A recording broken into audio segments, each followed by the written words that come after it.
Hey guys, how's it going? Matt from Foulball Productions here. Thank you so much for joining me today. I hope that you're doing well. I'm doing phenomenally. Thank you so very much. Another episode of the Culture Crime Fighters, where we take on cultural topics of the day, try to trash them, make fun of them, have a little bit of fun with it, so that the world is not such a bleak and awful place from SJW comic people with oppression. Yeah. Joining me today, as always, is my co-host. Vigilante Wednesday here on the 28th episode of the Culture Crime Fighters. And we're joined by a comedian, Jay Lafarr. Hey, what's up, guys? Hi, Jay. How's it going, my friend? It's good. It's good. Yeah, it's good. Living the dream. Right on. Well, thanks for coming on today, my friend. Oh, thanks for having me. I'm excited. It should be fun. Should be a good old time. So just for the people who don't know who you are, because we're trying to be more professional here and sort of introduce guests as like real radio shows do. Would you mind introducing yourself to the audience? Jay Lafarr, I'm a comedian from New York originally. I live down in San Antonio, Texas now. Travel quite a bit for comedy. I'm been working as I worked with Steve Trevino during COVID as one of his openers.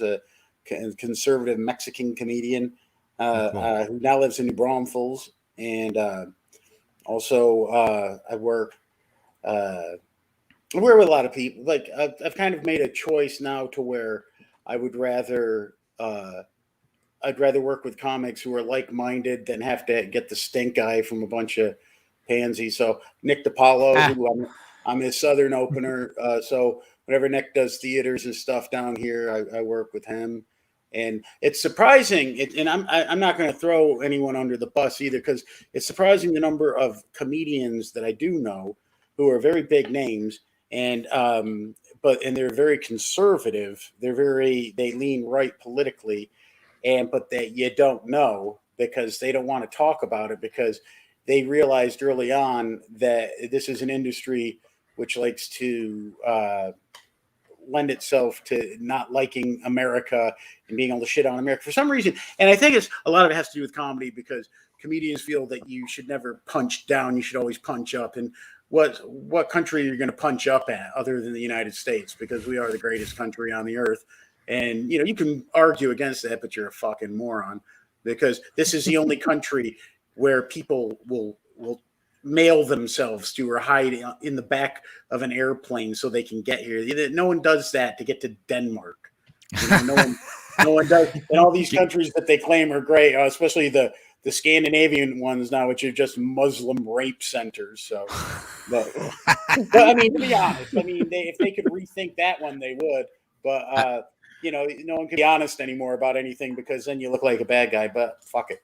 Well, I was actually just going to ask you about that. So it's like something that, I've tried my hand at stand-up. I wouldn't consider myself a stand-up, but I have, ambitions and so on and so forth. Yeah. But like, part of what I like about doing this, and part of what I enjoy about stand-up comedians and stand-up in general, is the ability to speak your mind and like say what you really believe and about the world. Like, yeah, you got to frame it through a lens and make it funny. You can't just, but it's like, it does. But it does give you that freedom, and that doesn't make any sense to me. Why there would be these comedians who just they censor themselves? It's like, well, what's the point? Why are you even doing this? Well, because it's commercially more valuable.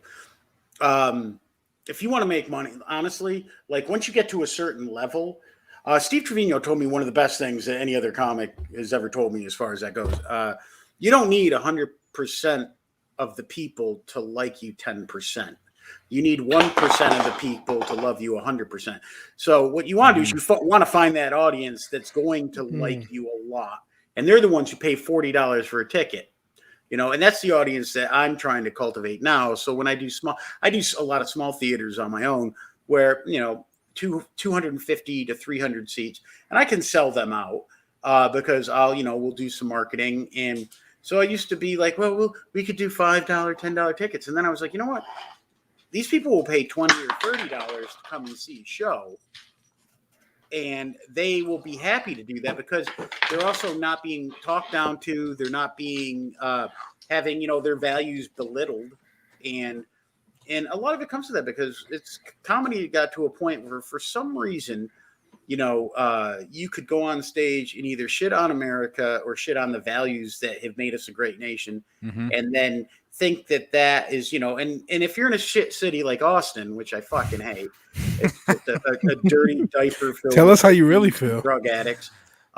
Hey, let's shit in the open area where everyone walks. That sounds good. It's not a bad point. It used to be cool 20 years ago when I first, it used to be cool to shit in open areas. Yeah, the homeless, they just poop wherever. They don't give a shit. They're terrible. Yeah, the best thing we could do with them is eradicate them like fleas and lice. But, just go in, have the cops go in and just truncheon them all until they leave the area. Send them, I don't know where you would send them because, quite honestly, a lot of people in Austin are fed up. And it was the business owners, too. It's funny because you hear them talking about it because they didn't do this a couple of years ago. But now they're so fed up because it's affected their business. It's affected. Now, for big companies like Google and Facebook and all that, the ones with a shit ton of money that can afford private security and all that, they don't worry about it. But if you're a local restaurant or an establishment, which, has been family owned for 40 years, and then you're being pushed out of that market because people won't go into your location anymore because they don't want to have to step over, dirty needles or human feces. So it's just, and that's not just Austin. That's any city that leans progressive. I was literally just going to say that because Cold Era in the chat here says, "You're sure that's not San Francisco?" And it's like, no, you're right, Cold Era. It is. That's definitely a San Francisco thing too. Yeah. But Austin is becoming that because so many people from California have moved to that area, and it used to be a great city. It's still, for live music, I think it's the best place in Texas to go for great, there's so much good stuff there. And it bothers me because I have a lot of great friends in Austin. And a lot of people over the years, we've kind of fell apart because of, I'm very vocal about my love for this country. Yeah. And I know it's flawed, but I also, it's like if your wife gains a few pounds, do you leave her? Yeah, you do, but not your country. You stay with your country. That's where you're born. You can always find another way. So you are a comedian here in Austin. I've seen you here performing. I saw your headline. Now there was a comic there who told me, and correct me if I got this wrong, but said that there was an issue with you and a lot of the local comics in Austin. Is that correct? For a lot of them, yeah, because they're super left-wingy. And I was friends with a lot of them for a long time, and quite honestly, I respect a lot of them there. There's some of the funniest people in Texas kind of make their way to Austin because it's a city. If you want to be seen, if you want to get into the Montreal Comedy Festival and you live in Texas, that's the city you live in because that was the city where you would get seen. If you wanted to get on Jimmy Kimmel or onto Conan O'Brien, that was a city that you would go to because Cap City was a club which had ties and connections which could get people that shot. And it did. And it helped out a lot of people. The problem is, though, and a lot of people weren't like this. I don't know if you ever watched Tough Crowd. Yeah, of course. Tough Crowd. Right. Great show. Yeah. If you watched that back in the day when they had like killers like Patrice and Jim Norton and David Tell. David Tell. Nick DiPaolo, great Geraldo, Rich Voss, all these guys. Well, and the thing about it was they all would speak their truth. And if you listen to it now, if you were to look at those shows now, they would never be allowed to do a show like that. And people on there who were saying like really kind of relatively base things. Like I saw an episode with like Sarah Silverman where I was like, yeah, I kind of agree with her take there. And now she's so far in the other direction. She's such a shock troop for this entire movement. Well, it's also because Sarah sucks as a comic. And what she was funny. She was funny. She's, you know what? You can only go to the I'm a hoary Jew so many times before, you're like, oh, okay, we get it. Now she's just so cooked. It's like you can't be funny if your entire your entire existence is to be an activist. Yeah, you can't be. Activism has no place in comedy. No, none whatsoever. No, very little even in entertainment kind of at large because it's not really the point. Is to educate people or change their minds. It's to entertain them and show them something. Unless you're making documentaries. Now, if you're making, I get that. And as far as like musicians go, I'm a Grateful Dead fan. Love hippie music. I love jam bands. I love all that. And what I hate are people who would now be call themselves hippies, because the hippies of yore, like the Allman Brothers and they all had guns, and they all, they went camping, and they fucked whores without condoms, and did things that, and they acted like they were rock stars. If you look back at the 60s, 70s, early 80s, none of those guys, they'd all be canceled because they all sang songs about fucking 16 and 17-year-old girls. Right. And now, if they did that now, they immediately, Twitter would blow up. Twitter is the most poisonous thing that's ever happened to culture in the world, I think. Because what it does is it allows people who have the most time to kill the biggest opportunity to silence the people who are actually reasonable. And that's why I'm banned from Twitter, so I'm maybe a little bitter towards it too. Yeah. But I'm pretty much, the only thing that I'm still on a lot is Instagram. I'm not even on there because I don't even post anything really. But I'll post pictures of vegan food and my cats and woodworking stuff I do. Are you a vegan? Facebook, I was for 7 years, and then I realized I'm not gay. And the other way you came out to yourself. Right? I like vegan food. I like vegetarian food. And that's the thing. I like a lot of that. I love yoga. I love I like yoga pants. They're pretty right?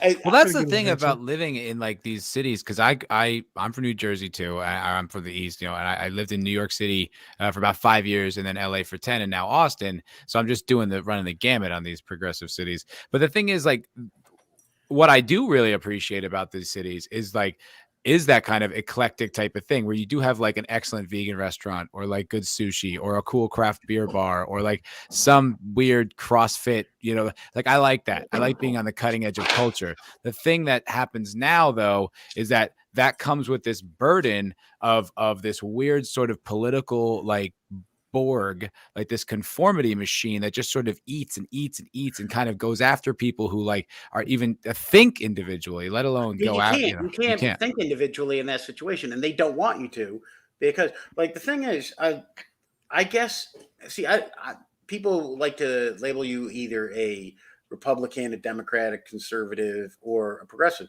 but I'm probably like you and a lot of people where I have values and ideas which cross all those boundaries, because I think America's a great country. I think we should be strong enough to kill every one of our enemies, and if someone abducts a United States citizen, we lay waste to the region where they did, and we kill as many of them so that they're terrified that we'll ever show our faces there. I have a problem with that. By the way, if you're not American, I don't give a fuck if you're dead.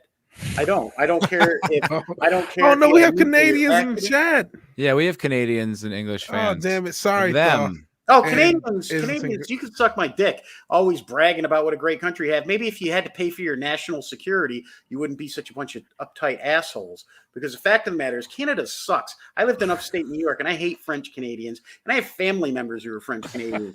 He doesn't mean you. Islington girl. Fat men and women wearing the smallest bathing suits they can possibly find, coming to Lake George, New York, and then never tipping anyone like they're Mexicans. Fuck those people.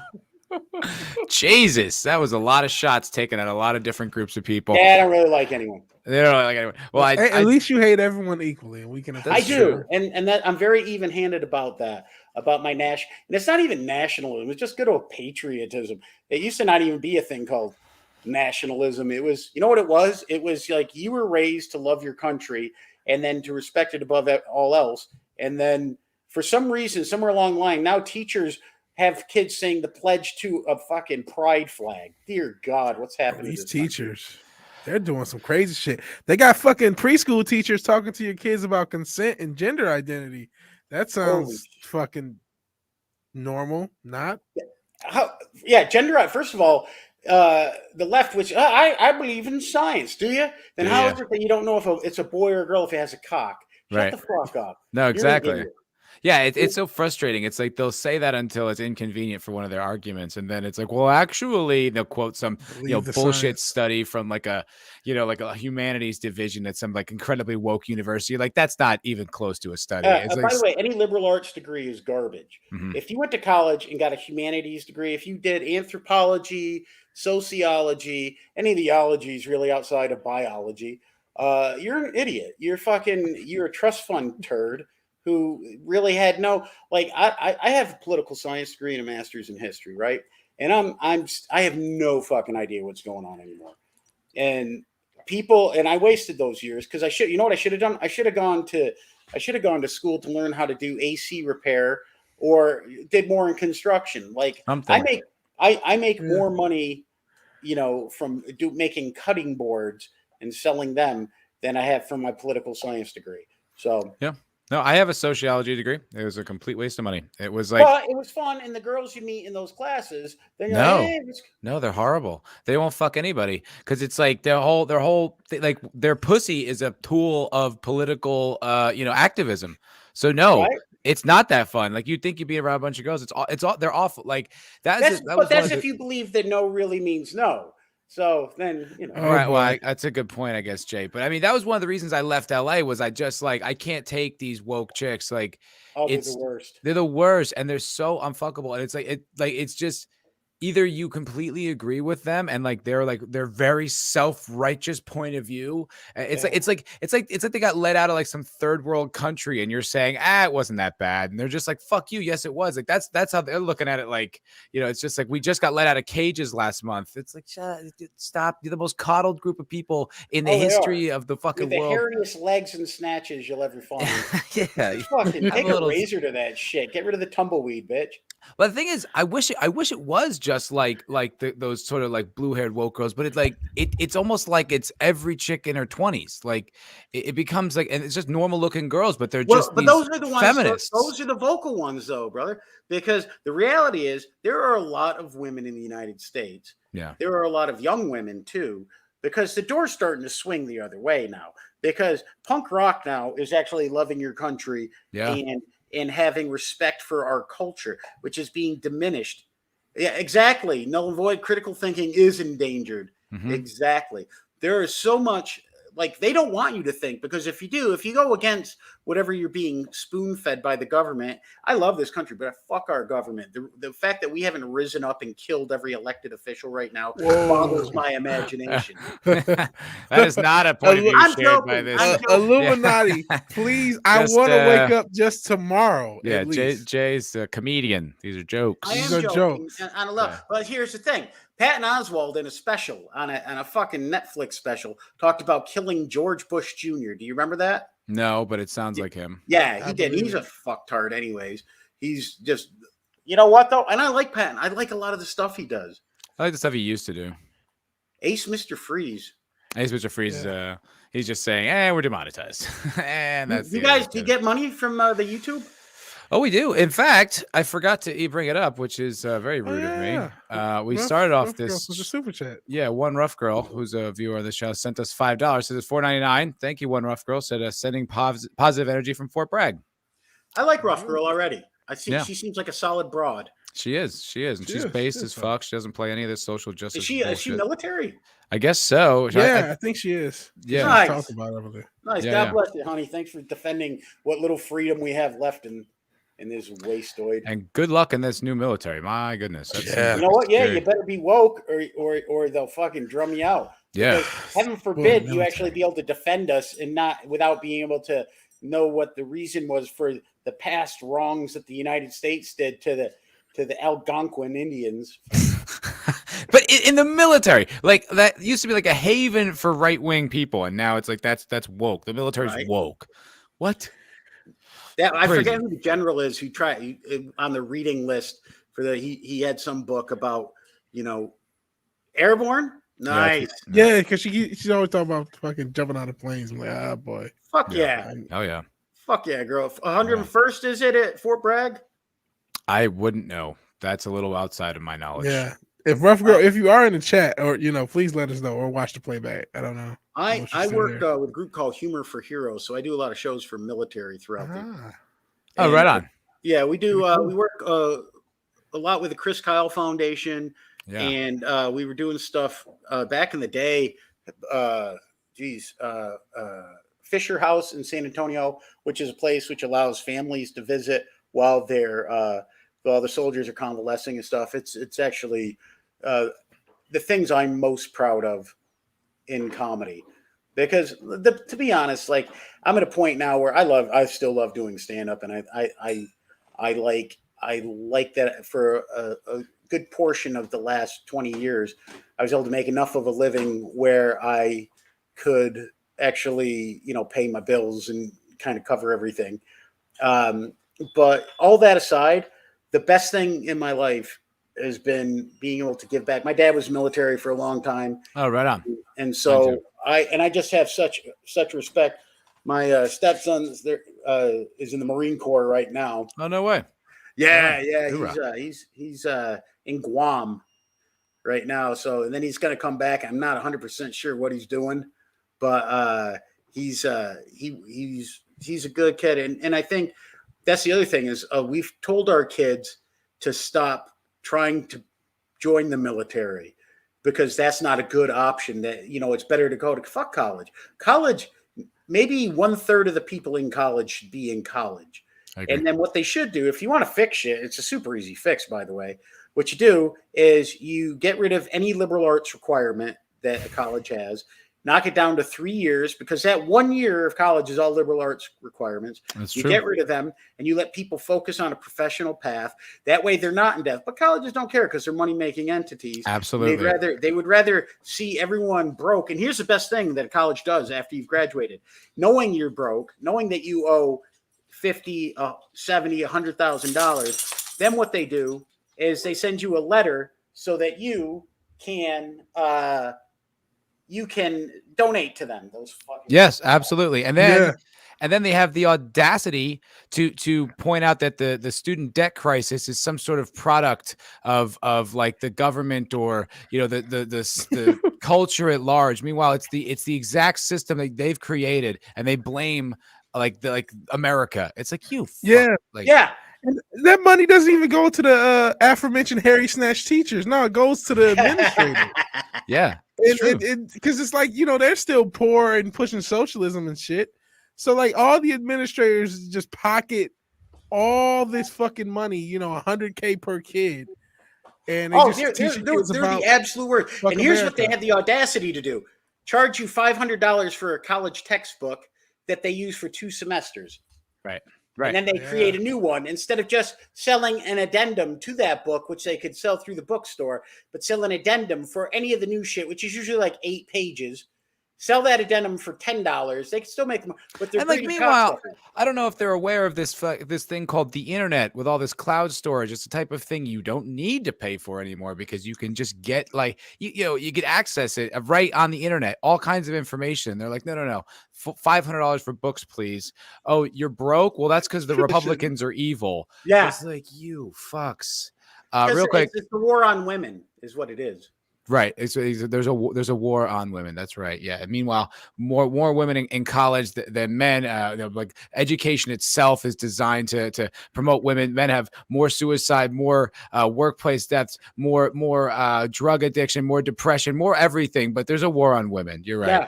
Yeah. Speaking of women, though, and this is a woman we love. The Islington girl said a $5 Canadian super chat. Thank you very much, the Islington girl. And she says, here's a tip to prove that not all Canadians are cheapskates or French, lol. A little heart. You know what, honey? If you're not from Montreal or Quebec, you're all right. But that area, I have ties to it, and I despise them. Where are you from? English. I think the Islington, England. Right? I think she's actually from England in Ontario. My mother's from Brighton. Brighton. Oh no way. Yeah, she's still not a citizen. No shit. Yeah, she's been here like fucking 50 years. Still not a citizen. My dad was Mohawk Indian, and my mother was English. Really? Yeah, he's a big old fucking Mohawk Indian, scary looking son of a bitch. Well, I mean, you could use that to get work now, Jay. I mean, you're native. I actually thought about that because I have friends of mine who are Native American Indian, whatever, comedians, and they use that, and they're actually. But the thing is, like my sister looks like Pocahontas, and me and my brother look like Hitler Youths growing up because I had like blonde hair and blue eyes, and I hated Jews. So and you're right. So I'm kidding. It's a joke. I kid. Come on, Vigilante. I just want to wake up tomorrow. That's my. We've had like Cameron Pasha talk about the Mossad, and I'm like, just. Oh yeah. I just want to wake Don't up worry, tomorrow. the Mossad are cool as shit. By the way, they hate everyone that America does, but they also steal our secrets. They're like I don't know. I was going to say Taliban light. They're Taliban light. Yeah, but they're the trial version of Taliban before you subscribe, before you give them the beta version. The beta version. The beta version, yeah, exactly. But someone pointed out, I don't know, have you ever seen this, Jay? Because I think you got a kick out of it. Red Shirt asked, where is it? Red Shirt. He said something about Guam, and there we go. He says, "Does Hank Johnson know?" Because Johnson's afraid that Guam will tip and sink over. Have you ever seen that clip before? I saw that. I saw that clip? A while ago. Yeah, that was funny. Vigilante, do you know that clip? I do not know that clip. Oh, okay. Well, in that case, this is pretty fun. Show the clip? Yep. Hey. This is from I think a U.S.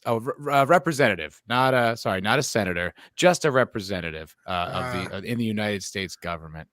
This is great. This was a island that, at its widest level, is 12 miles from shore to shore, and at its smallest level, or smallest location, it's 7 miles between one shore and the other. Is that correct? I don't have the exact dimensions, but to your point, sir, I think Guam is a small island. Very small island, and about. What'd you say, Vig? I'm just laughing at Cole Air. He says the whitest level because he's making fun of how he speaks. Yes. Well, yeah. I'd say that this guy's master linguist is what I would call him. That's how I describe him as thus far. 24 genius miles, if I recall, long.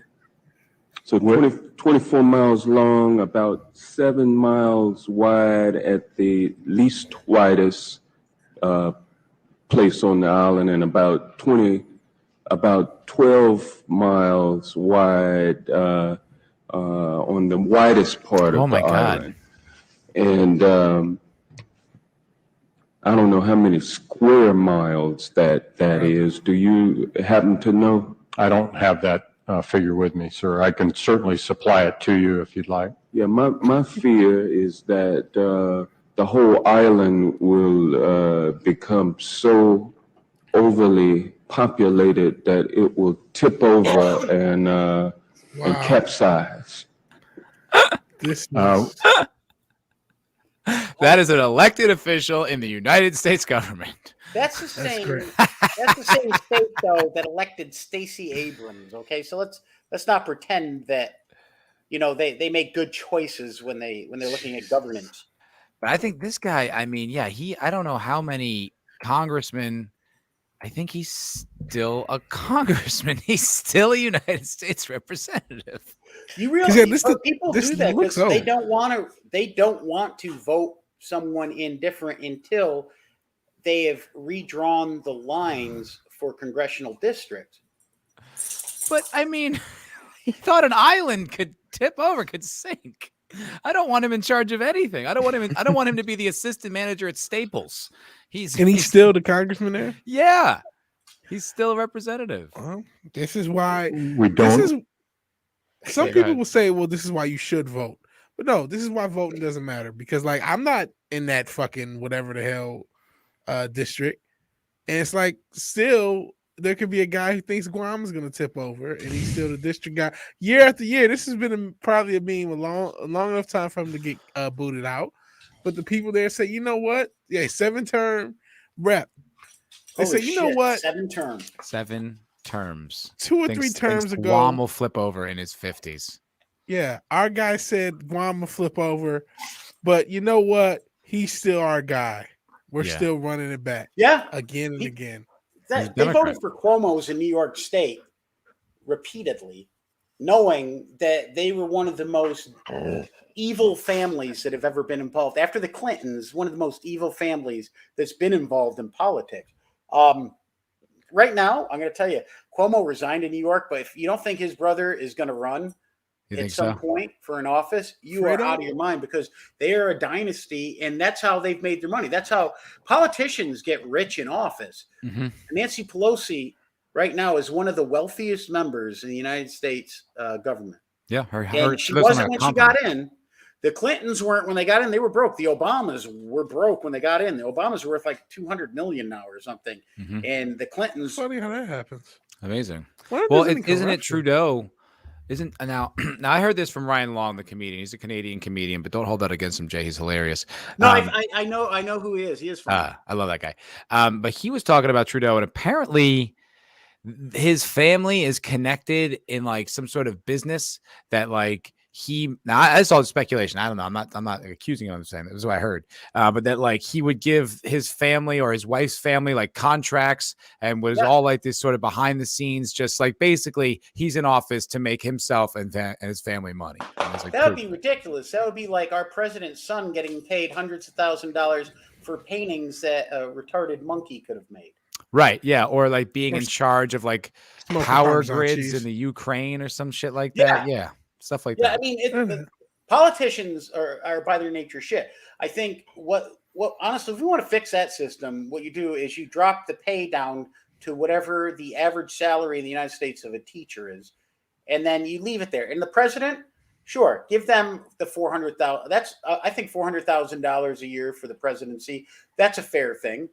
If you're a senator or a state representative, you know, they need to half that. And then once you're out of office, you lose all benefits. You don't get a retirement fund. You don't, because once you've been in office, then you're taking care of the rest of your life. Yeah. You get a pension and you have government health insurance that covers you for the rest of your life. The rest of your life.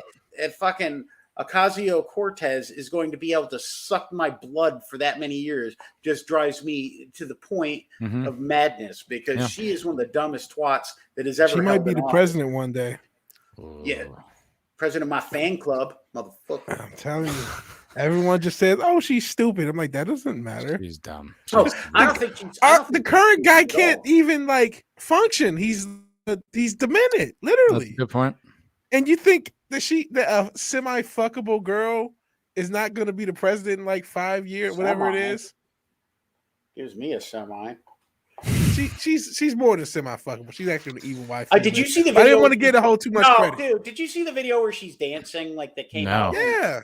She's super she was cute. younger? Yes, I mean she's got some horsey fuckable teeth and all that. But she's undeniably, like, if you met her in your last call, you'd go, "Hey, what's up?" Okay, yeah, okay, I get that. Like, "Whoa!" And then she's aging though, man. The politics, she's starting to look momish. I'm like, aging. Yeah, not Asian. Is she even 30 yet? She's starting to look it, man. She's starting like 28. Well, look at Obama. When he went into office, he looked all young and vibrant. When he left, he was a fucking old man. He was Forrest Whitaker. Yeah, I mean, I don't care. Government work does age you fucking fast. Yeah, there aren't a lot of people who get out of there looking good after they've gone in. And I imagine it's very stressful, but it's also, you know, they become wealthy. And that's what pisses me off. You shouldn't get eyes wide shut parties. I was actually watching this show I love called The Expanse the other night. I was like rewatching an old episode. What's that? It's on Amazon Prime. Okay. Is it? Well, I'm sorry, interrupt. No, it's fine. It's a science fiction show about like 200 years in the future where we've kind of colonized Mars and the asteroid belt. Okay. And there's all these mining operations, but there's like these three very powerful factions, and like Earth is sort of this bloated bureaucracy where there's just no work on Earth and everyone just lives on basic income. And then Mars is like this super efficient military science power. And then the outer planets is this kind of collection of like poor miners all over these like little asteroid belts who kind of just barely scratch by a living. And back on Earth, there's this one character, and she's talking about trying to bring this guy in who was behind the scenes developing this really dangerous weapon that was killing like literally hundreds of thousands of people. And she's using her power as a UN representative to bring him down. And it has this great speech about, what she'll do when she finds him. But then they threw in that little thing about corporations think they have the power because we're all kind of sucking their dick to eventually get this like private payout down the road. And I was like, damn, fucking base stats expands, throwing that in there and like trashing like the way government and corporations are mixed together. I was like, I missed that the last time I watched it. That was like really right on the nose. I was like, fucking A, good writing. Let's go there. I'm gonna have to check that out. I'm gonna put that on my list. It's a good show. It's one of my favorite shows. I've burned through like during this COVID bullshit. I burned through pretty much any show that I want to watch. So like now it's like left the Great British Baking Show and shit like that. And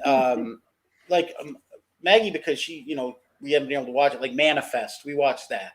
Yeah, which is good. And then what the hell's the other one? Oh, Walking Dead, which I'm rewatching with her because she never watched it before. And I like Walking Dead. And I belong to a zombie apocalypse survival group. Do you know? Yeah, well, we'd all watch Walking Dead together for a long time, and we'd go to the gun range. And like I have guns, but they have guns. Like where bury them in the backyard type of guns type of stuff. Okay. And like I believe you should have probably 2,000 rounds of ammunition, in your home. And they're like, whoa, what if something happens? And I'm like, what? They're absolutely batshit crazy, and I love them. But we'll go to gun ranges, and so like I get to shoot guns that I've never be able to even afford to buy. Sure. So it's a lot of fun, but it's also a lot of survivalist stuff that they do. And there's like different people in the group. There's a couple bankers, a couple of professors at UTSA, some people who are weed dealers, a little bit of everything, and then me. Real diversity. Yeah. There you go. There is actually. This is a weird thing because the group has like we have some Black people, we have some Mexican people, we've got white people. We don't have no people that I guess would be considered Asian. Stop Asian hate. Well, stop Asian hate, Jay. No, Asians are my favorite people. They're the only immigrants who come here who actually make the country better usually because they bust their ass the whole time they're here. Hear that, Canada? You're worthless. You're not helping the country at all. A lot of Asian. Like I love people from India. I like Islamic people because I love their values. Hear that, women? No, I'm just joking. I think Islam is conducive to conservative values more than a lot of other things are. The problem is though, they've been indoctrinated, a lot of them, to hate America. Yeah. But the ones who don't, the ones who come here and who love this country, they're the ones who are some of the biggest patriots. And that's the thing about, I think, most immigrants is when they get here, that first and second generation, they are fucking killer because they come here and they love this country. They get it. They get the ideal and the dream. And it's the third generation that become the lazy assholes that become actually Americans. I think it has to do a lot with this sort of school indoctrination that teaches kids and people like to hate the country that they come from, like the country they live in. Like I've heard, the comedian Chris DiStefano. Yeah. He makes this point all the time. He's like, when they have somehow managed to make the American flag like a symbol of hate, right? Like if someone has an American flag, they're like, oh, you must be racist or you must be hateful because you're representing the country that you live in. That it's like they're working to destroy the principles that this country holds. Chris, nice job, Chris, doubling down on the cancel. Yeah. He was one of those guys, you know what? And they probably, after he started talking like that, is probably when then people started bringing up shit to try to get him canceled. He's pretty independent, though. He's kind of tough to bring down. Plus, he's super likable. And I think, like, overall, he is probably more left-leaning than anything because he used to do a show with Giannis Pappas called History Hyenas. I don't know if you ever saw that, but it's... No, I haven't. I mean, it's done now, but the episodes are great. Giannis is hilarious. Yeah, Giannis is great. But they would go off on stuff like that, and I could still feel like they landed left, but they were willing to intellectually explore it, which I will give them more credit than like almost any entertainer. And that's the thing I will respect. If you actually, but because it's so biased now, almost every because if you're not biased, then people should all. What's funny is Cosby. Cosby got out of prison, which it makes me laugh a little bit because, quite honestly, no one said shit about him for years. Yep. No one said shit about it. Even though it was like the biggest open secret in Hollywood in comedy that he had like drugged women and done stuff. Pardon me. But then he started talking like in a conservative tone about kids behaving better and fathers need to be with their families and stuff like that, which I honestly don't think is a conservative value. I think that's just a very American type of value to have.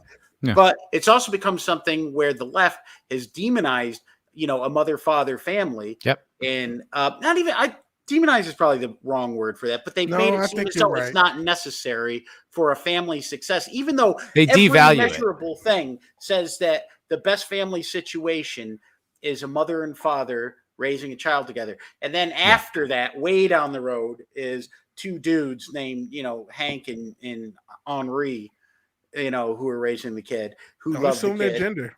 Personally, I would be less concerned about two men than I would be about like two like aggressive lesbians. Like, I got you. SJW lesbians. You know what I mean? Because it's like they have this sort of, especially if it's a boy, they get like the potential to raise him like with a very skewed view of the world. I think is more. I mean, I guess you're gonna get a shitty view no matter what.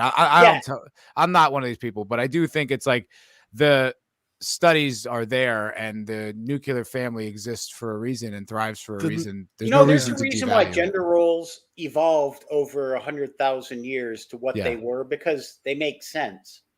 Yeah, exactly. They serve certain purposes for the greater tribe. Yeah, and that, anomalies like people who had a mental disorder who decided that they were, I don't know what gender I am. Yes, because you're fucked up in the head.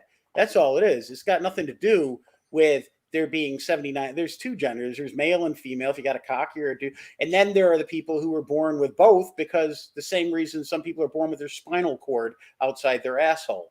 It's just because some people get born fucked, and it's sad. I've met people in my life that I believe they're genuinely, authentically trans. Oh, I know trans people too, and I've met some trans ladies over the years who, if they could keep a better secret, who knows? But you trust them a little bit.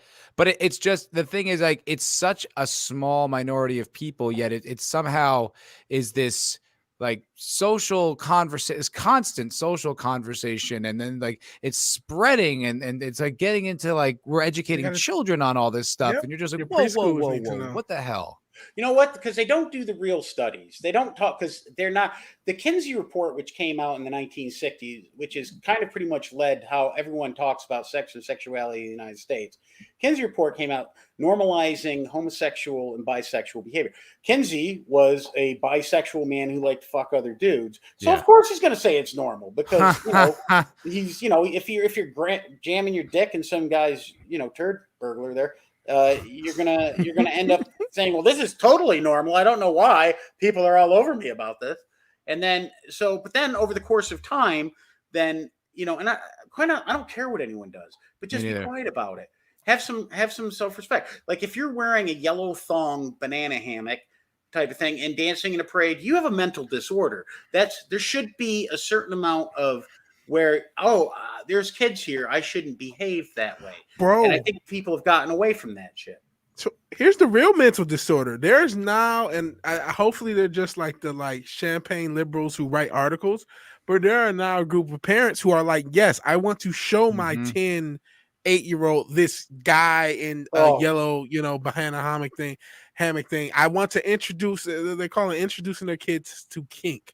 That's a thing now. Yeah. In the liberal parent, clout book. I've seen pictures of it at the parades where you just have a kid. When they bring the kids to see the tranny fucking book readings. At the library. Like, first of all, and like you said, you've known people who were general. I do too. I know a couple comedians who are trans, and I don't give a shit. They're nice, and but also they don't do the real studies ever. They don't talk about the real things, which is, they say, well, they have a much higher suicide rate. Well, then check them after they've had their operation. Does the suicide rate go down? No, it doesn't. No, it's still high.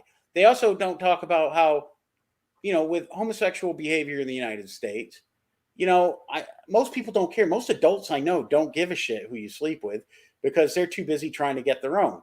But what I have found is that the people who are most vocal about it and the ones who are trying to push everyone into a way of thinking are the most annoying people that have ever existed. And are and if miserable. they don't get their way, then they have to call you a homophobe or a bigot or something. Because once people start calling you a homophobe, a bigot, or racist, that seems to shut a lot of people down in the conversation. Because, well, I don't want to be called that, but I don't care anymore because I've realized that the level of what being a homophobe or a bigot, because it used to be if you beat up a gay guy or you're like, fucking fag, then that's a homophobe. And I think that's terrible and you shouldn't do that. But if you're just like, the idea of two guys butt fucking each other kind of distasteful to you, then you're a homophobe. No, it's just because it's kind of fucking gross. Quite honestly, I should admit too, two lesbians scissor banging and forming that suction cup with their hairy clams, that doesn't exactly turn me on either. So I just think that we have to pretend though that it's totally normal and it's the same, and it's not. So well, it's gotten so far with using the terms like racist or homophobe or whatever that is, misogynistic, that it almost kind of makes whatever the person, like whomever the target of that slur is, I'm like, oh, well, let me hear what they actually had to say, because I bet it was just a normal speech thing that they have an issue with. Like, I'm almost like, oh, I probably agree with this person because you have deemed anything that's outside of your realm of what's acceptable to say as one of these labels. So now let me hear what he's got to say, because I bet it's probably way more reasonable than you're painting it as. And a lot of times it is. I mean, sometimes it is like, you're like, oh, Jesus. But most of the time it's just like, there's this guy who just got fired from the Jeopardy job. His name's Mike Richards. Yeah. I saw that. You saw that. And like, so, but like, if you go and listen to what he said, literally all he did was asking a woman on clarification as to whether she'd ever taken a nude selfie. And then like, I can't even remember. It was the most benign stuff, but they say it was like sexist and whatever, racist or whatever. And it's like it was none of that. So it's like you hear that and you're like, oh, well, then it must be bullshit. Like if you use those words, it must be bullshit. Yeah, it's gotten ridiculous now. By the way, we have a generation of horror women who have no respect for themselves or their future, because they're a whole generation of TikTok and fucking Instagram pigs who go out and they wear a thong and they twerk, and then they're like, I'm just being self. You're whores. And you need to stop doing that, because no decent man is ever going to love you. And your kids, when they see that video, which is now on the internet forever, they're going to be like, oh, what's an OnlyFans, Mom? Like, well, back when I was in college, I needed money because I didn't want to be a waitress anymore. So what I did was I showed my pussy to everyone on the internet for $5 a month. Oh, really? $5? That seems kind of low. Yeah, well, I wanted to bump it up, but I was running a special until it shut us down in 2021 because of the misogyny and the male patriarchy or whatever bullshit they're going to spew on their kids. How about this? How about having self-respect? That's why I said I like Muslim women. They keep it covered up and then they detonate somewhere. It is a weird, I swear there is something about the sexuality there's something about the sexuality now. Like a lot of women that like I've hooked up with, it's like, wow, they're like really fast to getting to like very dirty sexual stuff like on the first night, which is like nice. That, well, yeah, but I'm 36, so it's like I've been, dating for 20 years, and it's like this is a change. You know what I mean? Oh, for sure it is. It's totally different.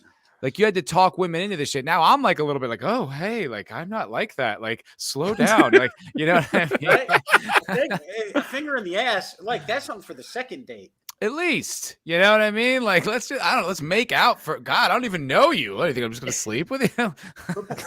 We've had a little too much to drink, Missy. And I think maybe we should put the brakes on this right now. You respect my body. Yeah. And what do you mean by pegging? She's already got it ready to go. She's got like in a fanny pack. Zip. She's just and I'm like, what am I supposed to do with this? And then when's it my turn? Daniel, shut up. Oh, my dog's very that's the dog's name. Somebody asked about it. Daniel. Oh, nice, Daniel. Nice biblical name. Hey, puppy. Hey. Oh, what a cute pup. Oh, he's an asshole. He's the worst dog in America. Oh. Tries to bite everyone. Really? He's kind of a big dog. He's a shepherd terrier mix, and he's actually, what I like about him is no one wants to come to our house. So because he is just so aggressive, and he tries to bite everyone at least twice. But then here's the thing: after he's almost bit you a couple times, then he wants to just, like lay on you and like roll on top of you, type of thing. He's marked you as a human after right. But what he also does is we have a kitten. Well, we had a kitten. Now it's a cat. But we had the kitten Reagan. And as soon as he brought that kitten in, I was worried because I thought he was going to tear it to pieces.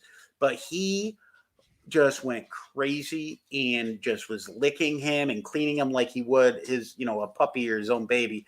And now the two of them are like best friends, and they just play all day. And it's nice because the other two cats want nothing to do with him. They're like, hey, just chill out, Dick.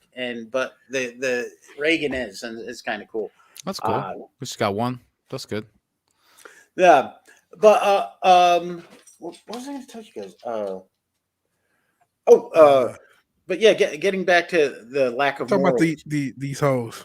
Yes. Yeah, these stank ass hoes. These stank ass hoes. Yeah, I honestly think that that's the new thing is women who are showing more respect for themselves and trying to not sexualize themselves. And I think that's the thing with kids. We shouldn't sexualize children. Kids shouldn't even know about sex until they're 10 or 11, and they have their brother or sister say, yeah, well, so I got a girl pregnant by I kissed her, that like where you get all the misinformation back in the day. But now kids, and I think a lot of it's the internet too, because if your parents don't put blocking and type of some type of safety net on there, kids are going to find out all this shit anyways. There's you can find Pornhub just if you Google something. Oh my God. Google is that's what I use. Pop up. Yeah. I mean, you can find anything on Google if there's no restrictions on it. So it's like, that's crazy. Cause when I was a kid, like we did find like my buddy, he was like kind of like very computer literate. So he had a bunch of porn. So when we were like 12, we would I remember we would go play basketball, go to like the candy store, and then go. Yeah, but it probably took so long to download it. Yeah, none of us had it. It was just him. I didn't have any. None of my friends. He had it. Like he was like somehow. We had porn because we shoplift fucking and Hustler and Penthouse magazines. Yeah. In the store. My buddy would go in and he would steal a bunch of them while we kept the store owner busy. And then I'm not proud of it, but it's just being factual. Yeah, being a kid, like what are you gonna do? Being a kid, and so we'd have stacks and stacks of porn, and then eventually, you'd have to get more because everyone would have run their course with them. And now and that was it though, because there were if you wanted a video, you'd have to find a videotape of pornography and play that, but you'd keep it hidden, in the attic somewhere. And now you don't have to. On your phone, you can find more filth than I ever could have as a child. And I think that messes up how men look at women anyway. 100%. I honestly, I just, it kind of disgusts me. And I look at pornography every now and then. Sure. If I'm bored or whatever, but I also like fucked up weird shit. And then I'll find that just because I think it's funny, because it doesn't turn me on at all. I just, what? Oh, dogs! I think the dog's trying to snitch on you. Maybe he is chewing on a big bone, and I think it probably was sharp and cut his tongue because he's an asshole. And we get in these things at PetSmart, and then what he does, he tears everything apart. So he can't have toys. We get bark boxes for him because they have indestructible toys that he can chew on for a month. But now we have a giant thing of dog, because my wife got it and ended up so we've had it for a year and a half, and they send 4 toys a month. So now he has a big bowl, which he just leaves them strewn all about the house. He's actually, like I said, he's a terrible dog, but I like the fact that no one comes over. So it's kind of a win, but it's also, he's just such a pain in the ass. So that's why my girl is she's modest. Mm-hmm. She's freaky, but she's modest, so when people meet her, they'd be, oh, she seems like such a nice girl. I'm like, yeah, that's what you'd think, Yeah. But she's, well, I think that was kind of what I liked. I liked building into being freaky. Yeah. You know what I mean? If we're 69ing on the first date, I'm like, Jesus Christ. God damn. I just met you. You know what I mean? I don't even remember your name. So, if you're drunk and you meet a girl and your express purpose was to find, to get some trim, then you're like, oh, okay. But if if it's just, you're thinking, oh, this is such a nice girl, but then you get back to the house. Right. You don't want to pursue anything with that because you know that you're not the first guy that she's done that with. Right. And it's also, it's just like, you're just like, wow, like, I don't know. I guess like the older I get, the more I wasn't like when I was a kid, I was like, of course I want to fuck right now. But like the older I get, I'm like, I kind of want to like just slow down a little bit, just sort of like get to know you before I jump into bed with you. You know what I mean? Like if I'm trying to date you, like I want to know that that's part of your MO. Yeah, like yeah. If you know what I mean? Like if in between now and our next date, you've had like 4 new dudes, like I'm kind of out. So can you just kind of just That's show me a little restraint? 4? These girls are putting up Wilt Chamberlain numbers. I don't know where you guys have been. They belong to the streets, man. Fucking Wilt belong to the streets. Jennifer Cisco. Hi, Jennifer Cisco. Sent me a $3 super sticker. Thank you very much, Jen. You can't see it, but it is a cat. It's a kitty. It's a kitty. Thank you, Jen. Nice to see you. Nice to see you, Jen. Jen's been a girl is telling us to flush the condom. I'm sorry. I didn't mean shout out to Jen. No, I was just say, just Jen's been a fan of my channel for a while. It's like since I pretty much started doing the Expanse stuff. Very supportive. Yeah, so, indeed. Total crossover concepts. And yes, there is a doggo, Jen. Little doggo, Jen. Thank you so much. There we go. Jay, so we are approaching an hour. Nice yeah, I'm gonna have to get rocking and rolling here in a second. Well, I appreciate you coming on. Where can people find your stuff, or do you have any shows coming up you like to plug? I do. I'm going to be at the Looney Bins in Oklahoma City the second week of September. The third week of September, I'm at the Looney Bins in Little Rock, Arkansas. Well, right on. And then I got some next week. I will be at the Main Street Bar on Wetmore Road in San Antonio, Texas. I've got a couple of other shows coming up, and I'm getting back because like for most of COVID, during 2020 to 21, through that period of time, I think I only did like 30 shows altogether, and I was used to doing 300 sets a year for like 15 years, and and I've written new material and stuff, but like the problem with new material is that you actually have to work it out. And so you have to go to a bunch of open mics and stuff like that. And so now that's I'm getting back into it and trying to get back into, performing as much as I can. Cause that's honestly what I really like doing. And I had a podcast I was doing for, hey, thank you, Lord Thoth. Lord Thoth says that was the best brutal truth I've heard in a long time. Hail, Jay. He is Canadian though, so you got to, Thoth is Canadian. That's true. That's if he's a Lord Thoth though, is he really Canadian? Well, he's so British then, Egyptian god. He's a lord. Yeah. So you were saying, do you have a podcast that people can? I did. It was called "This Podcast Is Canceled." Okay. But I stopped doing it, and then someone took the name of it and started doing it, and then I was like, oh, okay. So I'm starting a new one up, and it's basically a cancel culture type of shit. Okay. And just with the week, whoever that week was canceled, and then just chit-chat. A little similar probably to what you're doing here, because you're talking a lot about the culture, which is just shit now. So yeah, and but I also have faith. I have great faith in America as a nation. I think that every time the door slides one way too far, then people tend to push it back the other way a little far, but most of us are kind of in the middle area for the most part. But they're also not the ones who get hurt ever, because people who are super right, like this is what makes me laugh when all those left-wing twats are like, well, do you want to denounce white supremacy? And it's like, I don't know of anyone that thinks, like, there's maybe 5,000 Klan members in the United States, and everyone thinks they're a joke. No one really thinks white supremacists are anything, and they don't have any real power in the United States. Do I think there's a bigger threat from, progressives? Fuck yeah. Because progressives are insidious. They've worked their way into society and made people believe that we're a racist or a bigoted country where every fact would lead people not to believe that, because if we're a racist country, we're doing it real wrong when we elected a black president, when we have people in this country. We're the only country that fought a war, Republicans, by the way, the only country that fought a war to free slaves.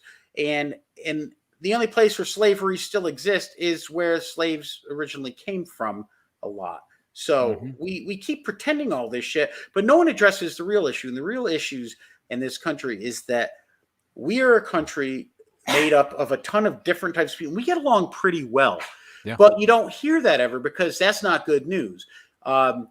Anytime, someone gets murdered or anything, if there's a white person who did it, what they like to do is highlight that because that helps with it. Now, like Austin, when that guy murdered someone up there, police, they said, well, we don't want to make it racial because we don't want to enforce the stereotypes. It's like that you just did. You don't want to report on facts is what you're saying. Yeah. So and like I said, most of the black people I know in the United States are hardworking, a lot of them are military people. I don't know a lot of shitty black people because I don't know a lot of shitty people. I don't associate with fucktards. The only ones I do are comics, and I don't even like most of them. I think most of the comics are bags of shit because most of them are virtue signaling cocksuckers. A lot of them are, man. I see that a lot at these open mics around here where I'm like, you basically are just speaking your politics. That's not a joke. Oh yeah, it's not. And that's the worst part. Like I talk a little bit about like not a lot though. Like I'll talk from a right or Republican viewpoint on maybe 2 jokes in my hour, but mostly it's just me yelling at the audience and telling them that they're a bunch of pussies. I saw that firsthand. Yeah, it was fun. That was a fun show. Yeah, it was great, man. It was great to see you, and it's great having you on, dude. So, do me a favor when you get off, dude. Just send me your dates so I can plug them in the channel, and I'll put them on the description. Oh, thank you, man. I appreciate that so much. Yeah, great meeting you. And is it? Do you have a site or Vigilante? Vigilante, like Vigilante. I like Vigilante. Yeah. That's so much more ethnic. Vigilante. People have pronounced it that. Like, Vigilante, like man. my It's so nice meeting you. And guys, thank you so much for having me on the show. Nice too, man. Let's hope this is a much better year for everybody. Okay, and I'll see you all later. Thanks so much. Thanks for coming on, Jay. Man, thank you for coming on. Bye. Appreciate it. Bye. And, does he have like a website or Instagram? He does have Instagram. I know he's Jay Lafarr on Instagram. Okay. Yeah. Best place to get all. You said I know you'll put it in the description, but just for anyone watching the kind of I just want to know. Absolutely. Yeah. So, that was Jay Lafarr, comedian out of Texas, New York guy. Like he's on Instagram. You can check him out there. And I will be reporting on the dates that he's that he says he's going to be doing. We'll put them in the description. So if anyone wants to in the San Antonio or Oklahoma area. Yeah. I think he had one in Little Rock too. So basically, the whole, I don't know what you call that. South. It's not really west. Southeast. I don't know. Mid-South. South, mid-South maybe. Yeah. Maybe mid-South. Yeah, right on. But that was great to have him on. So now it's just me and you, Vich. How you doing, bud? Yeah. I'm doing. Yeah. Did you want to talk about the Coof destroying the movie industry again? Sure. Yeah. Which angles is this? Yeah, Jay did rock. He had a lot of cool stuff to say. Yeah, I'm glad you guys appreciate it, Jay. Yeah, he has some aggressive takes, but that's why I like him. That's why I thought it would be. Yeah, just a little. I just hope again with all our guests, like if we could just wake up tomorrow, that would be good. That's it. I want everyone to be able to speak their minds, but I also just want to continue doing what I do on YouTube and living. Go the way of Mr. Antivirus or he who did not such and such himself. But all right, Top Gun Maverick. This movie's finally coming out, and then now it's not. Yeah, which is a bummer, man, because I wanted to see that. Although I think my most anticipated movie, as far as I know, is still scheduled for this month, and that is the masterpiece, or the perceived masterpiece in the Karen movie, is supposed to still be coming out. Come out in a few days, I think. Yeah, God, I hope so. I cannot wait. Cannot wait till that hits. I need to be able to see it. It says September 3rd. Oh my God, that's in 2 days. Wait, it's going to be on BT on the 14th. Oh, I gotta be able to see this. Like TV? It says BT. 2005? I know. I have to watch. I haven't watched BET since probably like 2005. Is AJ and Free going to be there? I don't watch BET. I don't know. I guess maybe there aren't maybe it's not going to be in theaters. Fuck. That's all it says is BET on the 14th. Damn it. Movie. It's got to be streaming somewhere. It's got to be. I got to get like the Wake Down to help me out with this. Yeah, this might. We got to get a copy of it or something. Yeah, man. Oh, that looks awesome. I'm going to play those terrestrial TV like it's the 2000s or the 90s or some shit. I know, right? What year is it? BET still a thing. Yeah. Yeah, I guess. I mean, yeah, a lot of networks are still a thing. Fucking. Yeah. I know. Oh, God. It looked amazing. The hype's died down from that. I mean, was that initial hype? I think they got so embarrassed. Yeah. I think that's what happened is because the people they thought were going to agree with them were like, oh, no, this is terrible. Like, not only are you ripping off Get Out, like, this isn't good. Like, this looks such a bad, like, it'll probably just hurt the movement more than anything. So they're like, oh, no, get rid of it. Yeah. Too bad, though. Yeah, Cold Air. That's what we're talking about. The Karen movie. It's a BET movie, but it's not like, I don't know. We don't know if it's streaming. We don't know how to find it. Yeah. Well, I think if the Wake Down gets back to a computer, he can probably find it. He's a nifty guy. You know what, that movie was almost like a church movie for woke people. You know how church movies are really like bad and poorly That's terrific. made and like like a really on the nose abortion movie. You know. Yeah. Right. Yeah. Got it. Yeah. Yeah. There's actually a movie that I watched years ago that it was very unsettling. It was a movie called Palindromes, and it was essentially an anti-abortion movie. And it was like this woman's played by like 3 different actresses, and it's really disturbing because it made like the worst. It just had like the worst of I don't know. It was a very disturbing movie. Like now I'm thinking about it, I don't want to talk about it. I'm just like, ugh, don't. But it's just one of those movies that was just so heavy-handed with the message. It was very disturbing. Yeah. But anyway, so this news just came out today. So I guess the Coof surge is making a lot of, I guess, because like the Coof surge, they're not making money in the theaters yet, so they don't want to blow their wad on these big movies that like are that they're hoping are going to be like $1 billion movies, like when people aren't going to the movies. So yeah. It says Paramount has delayed its Tom Cruise tentpoles Top Gun Maverick and Mission Impossible 7 amid a surge of the blah, blah, blah. Top Gun Maverick will now open in theaters May 27th, 2022. God damn. Instead of November 19th, 2021. While another cruise-led adventure, Mission Impossible 7, will debut on September 30th, 2002 instead of May 27th, 2022. Wow. That's awful. Oh, and, that's sorry. Go ahead. No, go. No, I was just gonna say about fucking that Top Gun Maverick is something that's been in the works for so long. Wild. And I've just been wanting to see, okay, is this gonna be good? But go ahead, man. Go ahead. No. I mean, no, I'm with you, man. It's been a long time coming, and Snowden Purpose said you could care less about Tiny Tom and his movies. Like, I'm with you, except look, he's a charismatic guy. I enjoy, like, when he's not being really weird. Like, I love The Edge of Tomorrow. You know, The Color of Money is a great movie. I mean, the original Top Gun, even though I'm pretty sure Tarantino's right and the entire thing is about homosexuality, it is a fucking badass movie. Like, you know? So it's like, yeah, Tom Cruise was a good guy. He just got a little weird and wacky, and then we all learned about it, you know? So you kind of got turned off by him for a while. But, I mean, look, I definitely want to see the new Maverick movie. I thought it looked cool. And it's not. And now, I mean, the thing is, how long is interest in this movie going to last? Like, when we got the teaser, it was like, ooh, fun. And now it's like, we got to wait another year. Wasn't that, I mean, wasn't there an original trailer like 3 or 4 years ago? Like a teaser? Was it that long ago? I thought it came out over Coof. I think they did like a recent one too, but like there was like one before that. Let me see. Chat, please correct me if I'm making shit up. Don't let me make shit up just because I'm black. That's not right. But no, I think there was like, or something announcing this for like a while ago. But Top Gun official Maverick trailer. It says 2000. This came out 2019, July 18th, 2019. That's a really long time. Yeah, but that is a long time. But 3 years between your trailer and the release of the film, that's way too long. That is way too long.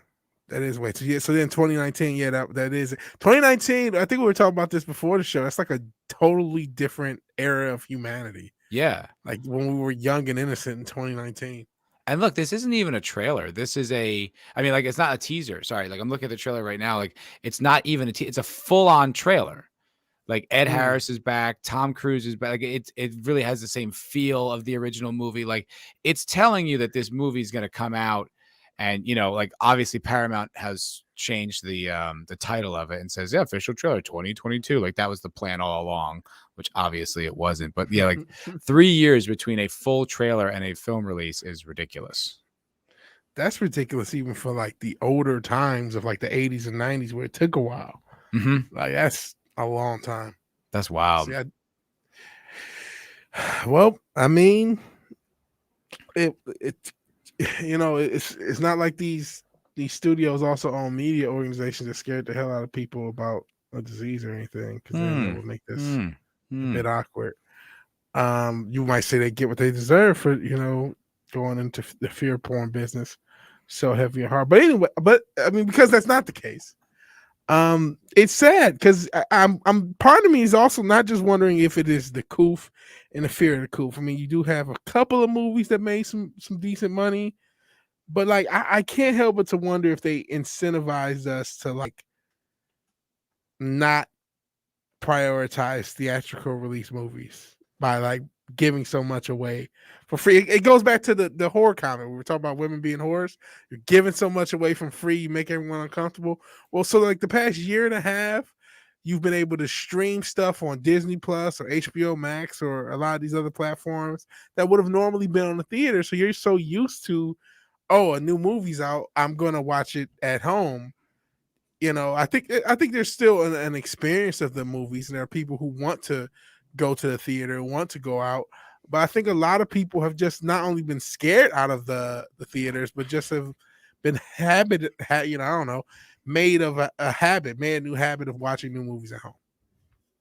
I mean, I got to the point well before the coof that I was pretty much out of the habit of going to the movies anyway. Yeah, like, a lot of people were. A lot of it, I mean, I would see the big movie. I'd see Endgame or whatever. I would see that.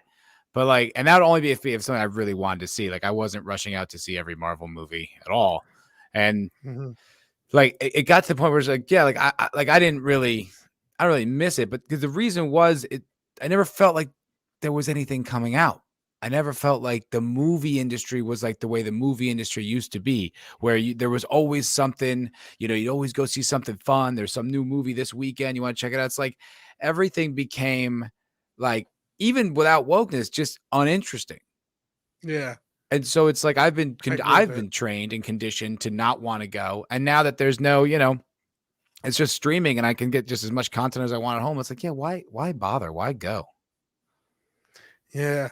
I mean, I think with what I saw, okay, Fast and the Furious made like actually good money for, like, I think they made like 700 million worldwide, something crazy. Like that's a recent one. The recent one that came out in the coof era. It was before the Delta business got going, but it was a movie that came out and it made pre-coof. Okay. No, it was during the coof. Okay. The last one. There was a 10 or I don't know. One with John Cena. It was like 2000. It was I want to say May this year, I want to say, or like April. It was in between where people were just starting to start to get back to normal, and it was kind of just hit right then at that time, like a few weeks before Black Widow, I want to say. Wait a second. Sorry. Yeah. I just opened up. Are these numbers correct? What am I looking at? It says I opened up Box Office Mojo. And for Black Widow, it says 2 billion. That can't be right. Okay. How can that be? There's no way it made 2 billion. Is that like in yen? I have like maybe in yen. It says, if I'm reading this right, I mean, I think I am. Like, it says 2 billion, right? Is that not $2 billion? Hold on a second.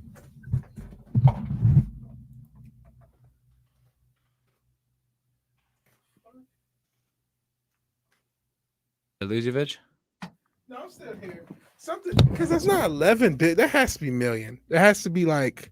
But it can't be $2 million either. Something's it doesn't look like 200 million. So okay, because Endgame didn't make 11 billion. You know what I mean? Something's like not. Like maybe this website is just not helpful because, like, it says Variety reported that Black Widow made 60 million on Disney Plus and 160 at the box office. Okay. Then that was reported about a month ago, a little less than a month ago. There's no way in that time it made another $800 million or 100. Sorry, 1 billion 800. So what is this number? Okay, now I'm looking at what currency is that in? Like it cannot be US. Can't. These numbers don't make any sense to me. Now I'm all right. I'm about to share what I see on Black Widow Box Office Mojo. I don't know how my search did something special. I don't know, but here's what I see. And this is just a worldwide. And Hi Mom, if you don't know, that's a Chinese movie. It's like one of the biggest movies in China. Oh, actually, I didn't know that. Yeah, actually, the biggest movies are because you see the Detective Chinatown 3. I think that's also a Chinese movie. So this is this year. This is 2021. Got the Fast and the Furious. Like I said, around 700 million. Godzilla vs. Kong almost made 500 million. Holy smokes! Wow. That's all. But look, it's only 100 million domestic. Only 100 million. Yeah, not that much. That's domestic. all foreign. Yeah, mostly foreign. Black Widow, 370. Okay, so I don't know what the fuck I was looking at. I don't know. Maybe I don't know. That was wild. That was weird. Oh, yeah, and it says 180 domestic, 110 foreign. What's the top domestic? Now I'm just trying to reorganize. Oh shit, what did I do? Black Widow's actually one of the top domestic movies. How about that? At almost 200 million. Well, I mean, that makes sense. You know, it's a Marvel film. Like, there's nothing else coming out. Like, she's a beloved character. That makes sense. Yeah. And F9 made less than that. Wow. Yeah, domestic, but way more foreign. A lot more foreign. Wow. That's why John Cena was apologizing in Chinese. That's a good point. And you know what, dude? Look at The Quiet Place is really just behind those two movies at 20 million below. I bet you the budget of The Quiet Place Part 2 was nowhere near F9 or Black Widow. I bet you it wasn't either. And that's probably why we're going to get A Quiet Place Part 3. Did we just get rated or something like that? We had like 8 people, and now also we have 17. Hi, everybody. Welcome. I was just like, what's going on? Appreciate everyone who showed up. Love you guys. Oh, yeah. And this is just revenue. This is not profit because this is not after. This is not considering budget. This is not considering. It's just revenue. P&A, and then with these budgets, I mean, think about Black Widow. They got to count that marketing budget twice because remember it was all marketed last year. They had it on fucking Mountain Dew and all this other shit last year. Good point. Yeah, that's a good point, dude. And then you got to restart that whole business all over again. So I mean, they probably just you can't even say made your money back because you don't get everything from foreign, especially from China. You don't get as much. Have you heard anyone talking about Free Guy? I have heard something. Yeah, you know what? I've heard people talk about it just because it was kind of a surprise hit. And as you can see, it's actually still, one of the top domestic movies. Yeah, I didn't honestly know it was even out yet. Like that's kind of how like poor their advertising is. Because I've seen like a few, but I didn't know it was already out. So it's like, oh yeah, it came out a little bit, just as a almost Sonic the Hedgehog-esque buzz. Like, oh, here's this movie that is popular that isn't woke, and that it's not. Okay. Yeah, everyone just I didn't see it, but I think everyone kind of just heard it was okay.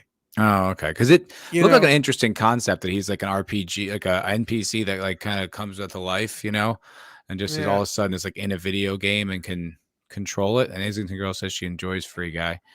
I think it was just one of those movies that kind of hit because it's like, hey, there's a movie to go see, and it's not yelling at us, and it's not a terrible remake, and you can legitimately take your family to go see a movie and not be told you're a bigot. And so that because it was able to do that, you're like, oh, okay, it's a Sunday. or Saturday, well, let's just go see Free Guy so we can get out of our house. And I think that happened. We'll see what happened with Shang-Chi.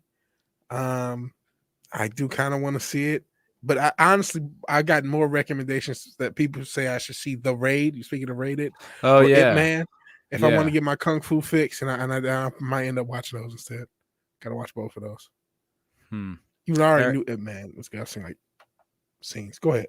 Let's say Eric Hayes said Gary's son gave it a 10 out of 10, but Gary did not rate it quite so high for Free Guy. Yeah. Yeah. It's kind of the same thing, dude. It's kind of like I just don't. I have so little interest in anything new, you know. Yeah. Like I enjoy talking about culture, and I enjoy talking about I still think it's important to talk about how fucking much they're ruining everything. You know what I mean? I think that all really matters. But when it just comes from like just being a fan, like just being like wanting entertainment, there's so little I actually want to see. Me too. And honestly, I've said like, you know, in a weird way, thank God it's woke, because otherwise it wouldn't even be interesting, because there's not good stuff being made in lieu of wokeness, and like we're talking about with Free Guy or anything that's a moderate success. It's just like, hey, could you stand up straight and be a film for 90 minutes? We'll watch you, because we don't get that anymore. We really don't. A lot of new movies I like this year, like Godzilla versus Kong. It was like, well, it's out and it's, you know, or we talked about Suicide Squad. I don't know if we talked about that on air or before air. Because you saw that for a second time. Oh, yeah. And, you know, I liked it, but I had a lot of issues with it as well. Right. I mean, I was like right in the middle where there were things I really liked and things that just annoyed the fuck out of me. But it was like, well, it stood up straight. It was a movie. It didn't call you a bigot. It didn't, I mean, it was a race, but it didn't hit you over the head with wokeness. It's okay. You know what I mean? Yeah, and like that, like my standards sucks. That's what's and that's when you go back and watch these 90s movies and you're like, oh my God, this is amazing. Like this movie is great. And I'm not from pure nostalgia, because some of them I hadn't seen, or I even had like a kind of a poorer memory of it until I watched these movies. I'm like, oh my God, that was incredible. Yeah. And it's like, you know, the bar is so much lower now in entertainment. Like you'd think there would be this renaissance, like this just flood of genius. And like, I just can't be bothered. I can't be bothered with any of it. Like I don't care. Like watching the Witcher movie was great. Yeah. That was fun. Like that. But I cannot remember the last time I was into a series. Ooh, last time I was into a series. If you're talking about into an active series, for me, I can't be Boardwalk Empire. That's too far back. I mean, The Expanse for me. Okay. But now that's fucked. Now that's fucked. You know, so it's like, and it used to be, I feel like just like 4 or 5 years ago, I always had a series I was watching. Yeah. I always had something. I always was following up on some new show or checking out this or checking out that, or you got to watch this show. And there was this plethora of content. Like now, nothing interests me, and even some of the things that are kind of borderline, like I wanted to watch Narcos, and then I saw Pedro Pascal's in it, and I'm like, you know, that guy's a dick. That guy's, you know, part of like what makes, you know, is the antagonism between fans and creators, and it's like I don't want to look at that guy for 10 hours. You know, it's like for me, and I don't mean to be a pessimist. I'm not trying to be a cynic who's just like but it's so difficult for me to even like try some of this stuff where I'm just like, yeah, but you know what? Fuck you. Yeah. You know? Yeah. I agree with that. I agree with that. Somebody said Invincible. That's something that's current. I still have not checked out because but a lot of people liked it. And I think the more time I've had, like since I watched it, the more I think it was actually really woke. Like at least has that pessimism about your heroes, you know, like it doesn't necessarily say, you know, America's bad or whatever, but there is this kind of basically like it's not that it's Superman, but it's not Superman. You know what I mean? And like how he's actually this narcissist, and it just, there's like the Ta-Nehisi Coates reference, and then like the girlfriend's main issue with Invincible is that he's doing superhero work like behind her back, and she's bothered that he wasn't on. It's just bullshit. Yeah. So the longer I've had with that movie, that show, the more I'm like, no, that comes out of the same like think tank. That comes out of the same machine. Yeah. Yeah. A lot of people get on you for not watching Narcos. They're saying even with Pascal. I'm sure it's good.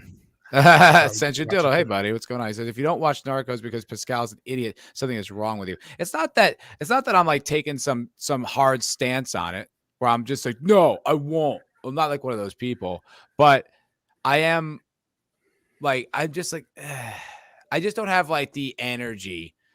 You know what I mean? To like, it's like, I don't want to do you any fucking favors. You know what I mean? You can't even be civil to me or people who disagree with you in public. Like, well, I'm going to spend hours watching your shit. It's like, no, man, I'll go back and watch Predator.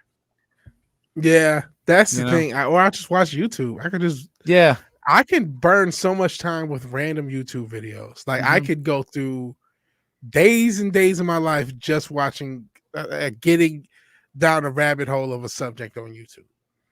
I'll listen to podcasts.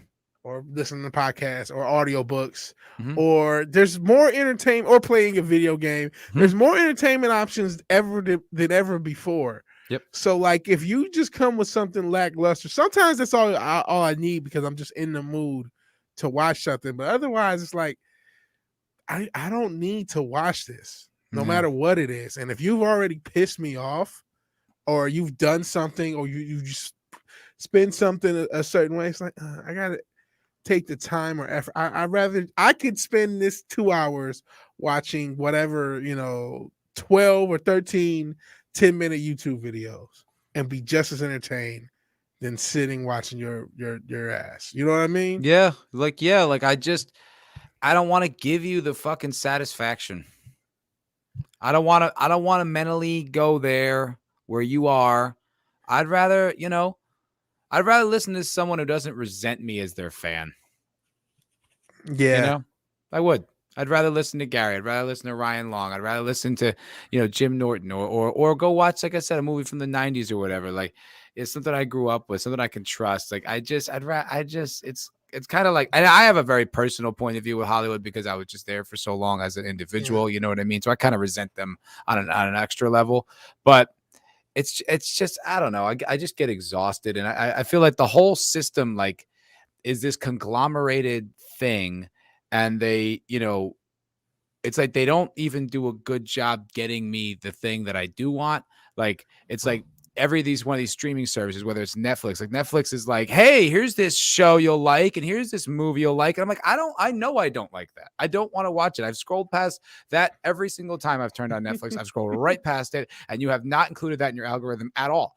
And it's like, or I'll go on HBO Max and I'll be scrolling to H, and then the whole thing freezes. And I'm like, what is this? And then it's also like, I know all you people share this SJW fucking mindset. So even on some level, when you're giving me what you want, you kind of resent me for it. It's like, I kind of just don't want to be fucking bothered. I don't want to be bothered. Ultimately, I kind of just want to be done with you. I think a lot of people have that mindset when it comes to entertainment, and again, even outside of the wokeness and the hatred, and they're not telling good stories. They're not telling engaging stories. They're not coming up with original characters. They're not even doing original franchises. A fucking Cover Monday, they're doing a remake of the Wonder Years, and of course it's with a black cast in the 60s. It's like, well, why are you calling this the Wonder Years then? Why not come up with your own story? Oh, well, then I don't know why. I don't know why you have to call it the Wonder Years, but that's what you do. Yeah, and redoing Turner and Hooch. Why? I'm sure that a story set in the 60s with a black family, written in by Hollywood people, will just be about family. It'll just be about the trial and tribulations. I'm sure it won't have any social relevance. I'm sure it won't have any ham-fisted racial messages. I'm sure it'll just be just a feel-good TV show. You want to know what the worst part is? We actually watched the trailer. It starts off with that potential. Oh, this could actually be in it. Oh yeah, now it's fucking Remember the Titans. Okay, and a worse version of Remember. I would say Remember the Titans is a good fucking movie. It's a really good movie, and it's actually that's got a complex racial message because it's like he's like Denzel Washington's character is too hard on the black guys. Yeah, he's brutal to them. And then the white guy is kind of coddling them, and it's like this interesting dichotomy. It's a good movie. Yeah, but I mean, they just went into like, oh, here's a race because it's like the Little League baseball team used to be integrated, and then it becomes this racial. It's like there was some actual interesting like you guys are proving you could have made like a charming show about a black family if you wanted to. You're just like but we gotta but the racism. Yeah, so, I mean, they did. Well, they had the show fucking Family Matters. Some of the successful shows for like great a decade. Show. Love that show. I watch Family Matters every week. Yeah, and or the Fresh Prince of Bel-Air. Yeah, Fresh Prince. Of course, great. And like they would touch on social issues, but the whole thing wasn't about racial division and why you have it bad because white people are evil. Like it's not, and that's going to come into almost everything they write. And you just like I don't care. As Cinchin Dildo says, stop caring about what tarded actors think. Like I don't care about your opinion, Matt. Thank you, Cinchin Dildo. Stay gold, pony boy. Stay gold, pony boy. It's not just the actors, man. It's not the actor because it's like I don't know, when I was just being around them for so long and you just start to feel out like who they really are, like they are ultimately not down to the last man, but as a whole are elitists in the sense that they like to be in their pretty people and their wealthy people like walls, with the exclusivity and then everyone who's not there desperately wants to be.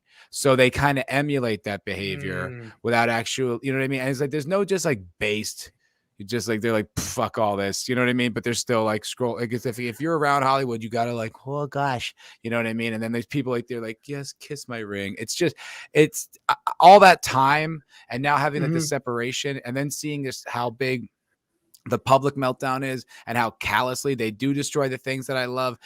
Ultimately, it's like, I almost feel it's like, it's like going back to like a job that like screwed you out of money and you're like, yeah, I get income out of here, but this residual loathing that I have for you, it's like a haze over everything. It's hard to get rid of. It eats at you.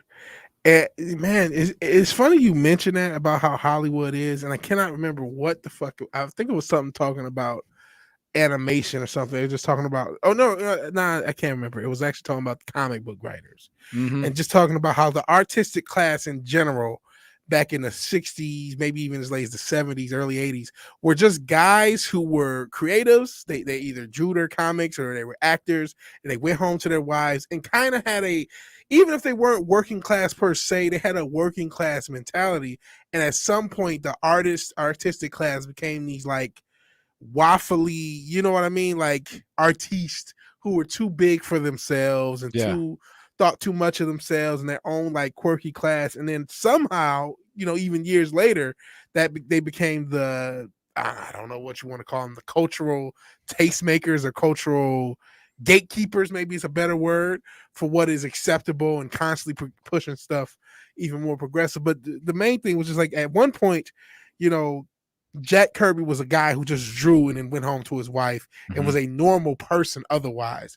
And the creators who created a lot of stuff that we love were like normal people living lives whose job was X, Y, and Z instead of this like godded up artist, creative, whatever the hell they've become now. Well, and also entertainers in general were kind of considered scum. You would go and see them, but like show people, like they were kind of looked down upon, so, and there was this, I'm not saying that that's the right way to do it either, but there's something about the way Hollywood manufactured celebrity and how much money, like how much that motivates their income that kind of has this manufactured, like out of balance worship we have of these people that I think has a lot to do with this too. Not just like the wokeism. It's like this, it's like a sales pitch, for the entire country or in the world, really, that you kind of like, I don't know, like once you just feel like you're being pitched, it's like you there's a product you really like and you go out and buy it and it sucks. And then you're like, oh, they lied. And you feel like, I don't want to, then I'm done with this product. I don't want to go, you know what I mean? I don't want to buy that thing again. Like, that's how I feel about a lot about Hollywood, where it's just like, I've been pitched or maybe it's more like Apple, where I've been pitched and then it used to be great and I used to love it and it was my favorite thing. And now you're like, it's overpriced. It doesn't perform as well. It's like, it's not the thing it used to be, but I'm also stuck with you because it's like, oh, all my things are integrated with you. And it's like, oh shit, like, fuck, now I resent you instead of like, you know what I mean? Like there's some parallel there. Yeah, I wouldn't have thought of Apple, but there is something where it's just like, well, because Hollywood has they have I actually spoke about this a few days ago. They have a cultural monopoly, even when there are multiple companies, but there's still one Hollywood. Yep. There's still one way of doing things. There's still one way of getting things funded. There's still one Hollywood, even if there's a Disney and a Warner and a Paramount, and maybe they're all owned by tech companies, whereas Amazon and Microsoft, whoever, but there's still one Hollywood. So no matter what, we're not going to get anything different. Well, my thing is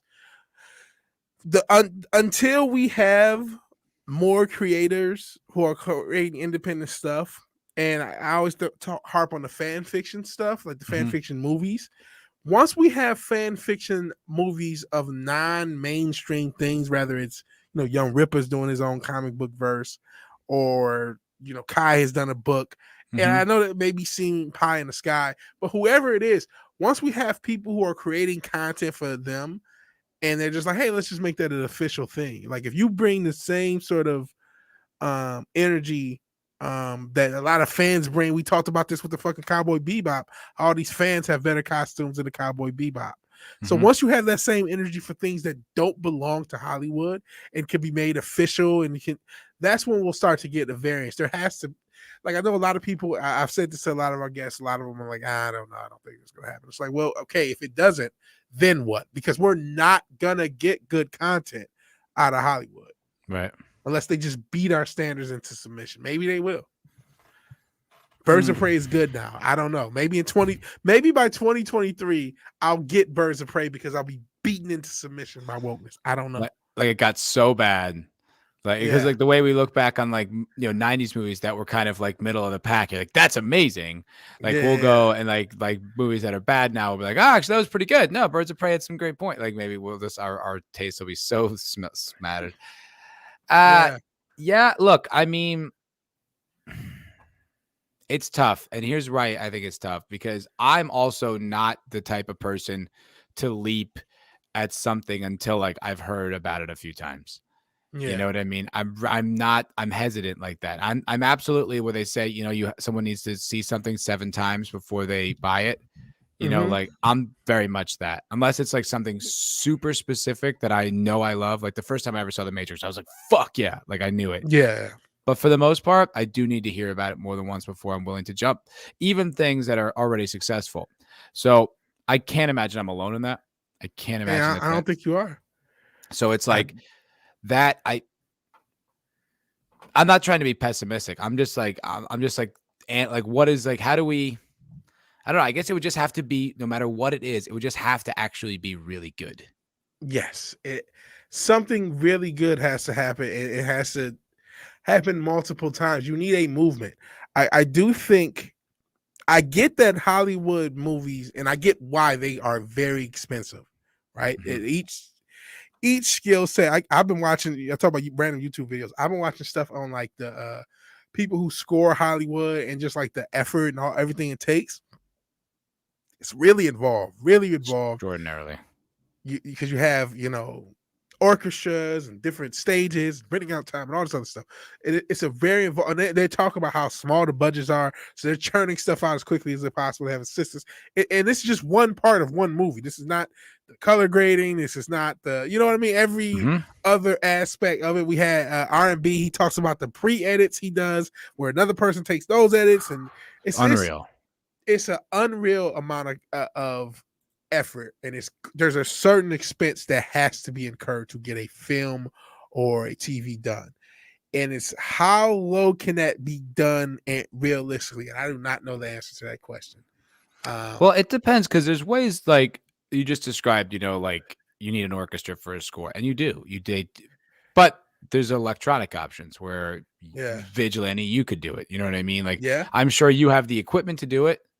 I actually do. You know what I mean? So it's like, well, how much was your time worth to get a score out of you? You know what I mean? Versus like, even if it's high, it can't be as high as an orchestra full of people plus, some producer or some, conductor who gets an incredible exorbitant fee. Because look, let's be honest, John Williams is Jaws without John Williams. Is Star Wars without John Williams? Like, those guys are incredibly valuable. Yeah. So it's like they have a high premium, but then the thing about the entertainment industry is everything has a high premium. Everybody, like if you're a good grip, you have a high premium. If you're a good, whatever, like pretty much anything that's like a union job it's so expensive. It's just and then renting is so expensive. Everything is just cost money and money and money and money. So it's like, you got to be savvy, knowledgeable, hardworking, diligent, and, kind of delusional to you know what I mean, to like go out on your own and make your own film content. But I mean, look, it has been done and it can continue to get done. How did it happen in the 70s and the 90s? Because I mean, it still was not cheap, relatively speaking, to get a movie made in the 70s, and there was not as much technology available as far as cameras and lighting and the information on how to do it, where you can, but like it still got done. There really wasn't a lot of independent film back then. Like there really wasn't. Like European films they basically get subsidized by the government. There's a lot of art grants in Europe that we don't have here.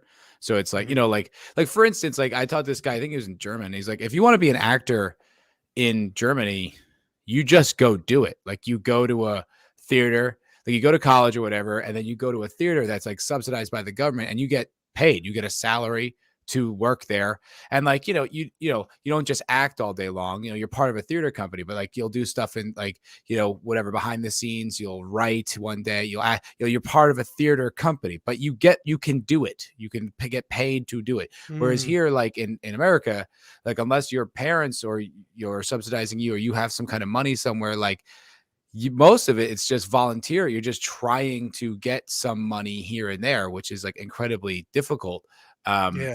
So that was a total tangent, but it's just like that. Like there are more subsidies in Europe, and then here it would be just like the industry, like however they made movies. Like what's that guy's name?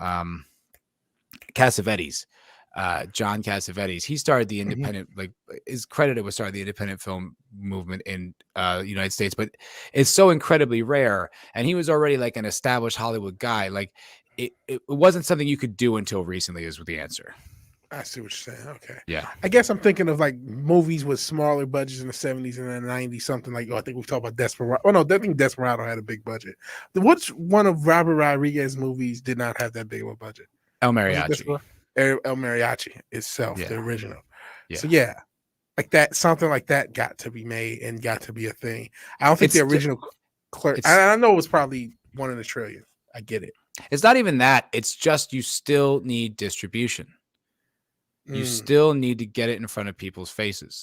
And that's the tough part. Because it's like, so that's the bottleneck, really. Yeah. Is getting it. And that's a huge bottleneck now, because there's like we just talked about, there's such choice. So like if you're on Instascam and you hear about this hot independent movie, like how could it even move the needle enough for you to care? Right. Like if you're Rogan, you could probably get it done. I mean, if Rogan made a movie, he could probably get it done and make the money like wherever that. But the thing is, like, where are you going to see it online? Like, are you charge people $5 a watch or something like that? Like, how do you? That's the thing. and is that going to make back your budget? Like, is that, you know what I mean? Like, the thing is, like, we underestimate like the far reaching influence that Hollywood has. So it's like when you see a poster of Black Widow in your city, there's also one in every major city in America, and you know what I mean, and the hundreds, and it's like it's also they're running ads. You're aware of it. It's in the it's like this sort of ever present thing. If you're talking about like even if you have 1 million followers on the internet, like that is a tiny little fraction compared to the amount of eyes that so it's like how do you get that in front of people to justify even a fraction of the cost of a Hollywood film? Like that's where the trouble comes up. Yeah. God, but like Hollywood can't even justify it now either. Like it's getting harder and harder for them to justify the budgets that I don't know how you justify a $200 million movie anymore. Not after Endgame. I don't think they can either. I think that's why they pushed everything back. But I don't know, like, if tomorrow, obviously there would be like if this actually happened, there would be kind of an immediate boost.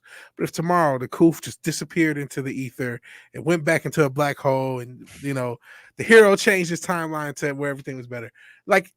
I still think there's such an enormous amount of humans who are not going to go to the movie. Like you said, even before, I think the curse of the MCU is it made only those big movies relevant. And so most people, a lot of theaters were struggling in between Marvel movies to make money because there was nothing that galvanized people to watch. So I don't see how you could then say, okay, we're going to put $200 million behind this, and it'll automatically get, the $1 billion back for us to justify. I don't see any movie doing that anymore. And if it does, it's a rarity. It's not going to be the rule like it was. Yeah, I mean that. If they would just follow the economics, it might create like a really interesting future for Hollywood, because I think even if normies don't realize it, they're over. Like these giant overblown big budgets. I mean, if every single thing you see is like end of the world and there's some giant space station crashing and big robot, like it's draining. It's like if everything you watch, it's just like gets exhausting. It's like action movies. Like action movies ran their course because after a while you're like, all right, I don't need to see another muscly guy throw an axe through a guy's head. It's just like it's all I've been watching for 15 years. It's like I please need something different. So it's like. This could give them an opportunity for mid-budget movies that would be pretty interesting. Like, some of my favorite movies are not very expensive. Like, like Pulp Fiction is not a very expensive movie. Like Layer Cake's not a very expensive movie, like relative to the industry. So it's like, if they were to encourage movies like that, who knows what we could get. But like, I think Cameron Pasha, when he came on, he explained to us, it's like, they don't care. Like they're just like big money, big money, big money. Yeah. Yeah. And it's like, I kind of feel like they're going to have to care because they're not going to get those returns. They're going to have to figure out, okay, somebody just mentioned Office Space. We're going to need movies that cost under $50 million to be made. Great. They totally abandoned comedies. They totally abandoned chick flicks. If Hollywood has totally abandoned whole genres of movies in order to try to make the next Guardians of the Galaxy or the next, Marvel. Everybody even tried their own MCU. Remember they had the fucking Monsterverse? Monsterverse. And it's like, it didn't work. No. And this concept of the big budget action movie is not viable anymore economically because I don't think you're going to constantly get those returns. There's a few that may hit, but I mean, if you looked at what the MCU did, they hit for such an incredible streak of movies as far as money goes that I think they distorted Hollywood's view. And even DC, a lot of those movies that everyone kind of hates, like Batman versus Superman and the first Suicide Squad, they made a lot of fucking money. Even the first Justice League still made like $700-800 million. And so they just got used to like, oh man, we only made 800 million of our. Oh man, what are we doing wrong? They got used to just an incredible run of success over the past 4 or 5 years with the box office. I mean, you still got Ghostbusters 2016, but like for the most part, I mean, how these movies made a lot of money. Yeah, and it's interesting because it's like you look at a movie like The Suicide Squad, which is a violent, like action movie or comic book movie that's kind of like, yeah, it's an overblown comic movie, but it's still, I guess it's trying to be a little different, or at least it's trying to have a slightly different characterization. It's like Deadpool. Like when that happened, it was just this phenomenon. They're like, oh my God, this is like totally. But I just looked at the box office mojo on that film, and it was $185 million budget, it says, which is insane. But it's only made right now worldwide 155 million. So it's lost 30 million, and probably much more than that. You know?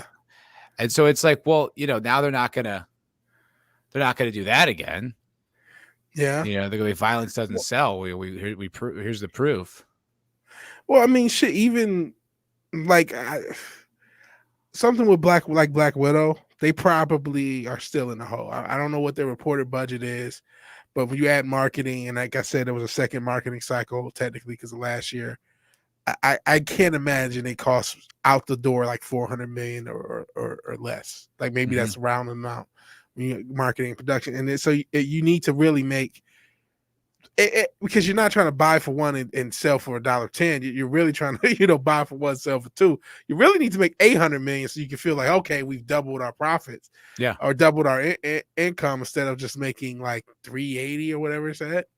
Well, that's why I said like whatever, like the Solo movie, like that's why they say Solo lost money. It's like, yeah, technically the money that they came in was more than the budget, but it's not more than the advertising, and it's not more than all the back end stuff they got to pay out. So it's like, it's, I don't know. It's a weird time for content, man. And it's like, as much as, we're on here talking about this, it's like, I feel like there's never been a bigger divide between the creatives and the fans than there is right now.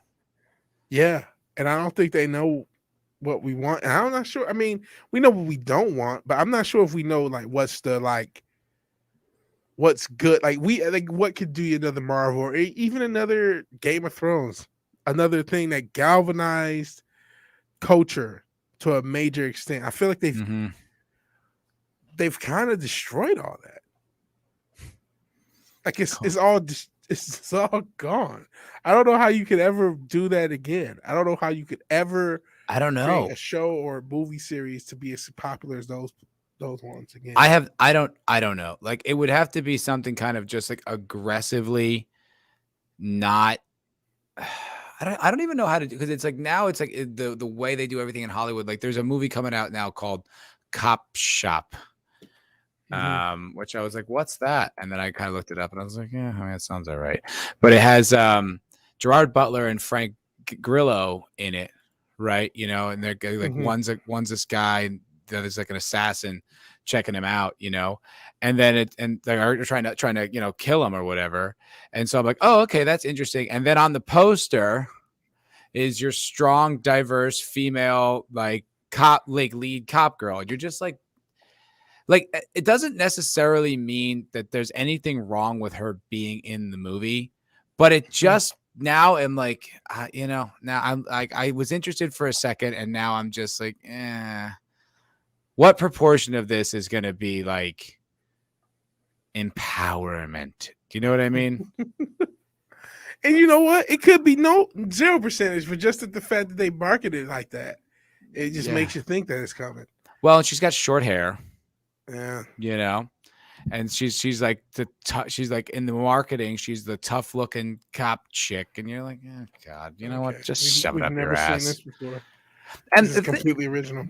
It's like the thing is like we as men, like there's a percentage of times where we enjoy like a tough female like character, like Ripley, from Aliens, or Linda Hamilton from Terminator or whatever. There's all that stuff. They're kind of.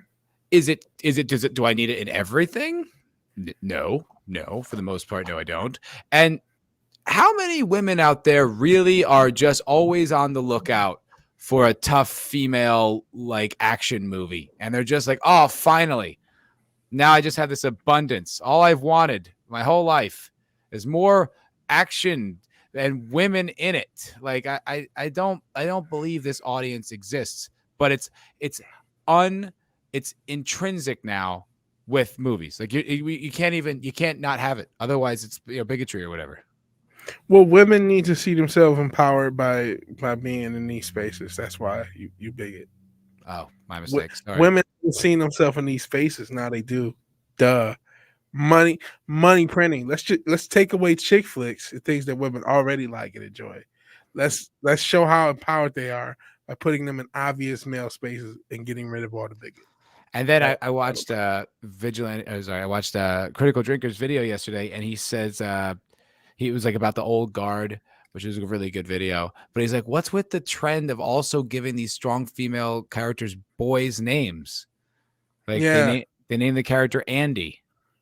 So it's like they do everything but make the character a guy. Gender bending, maybe transgender, maybe a subtle nod to the transgender agenda that way. You know what I mean? Because Michael Burnham, and you're right about the always male name.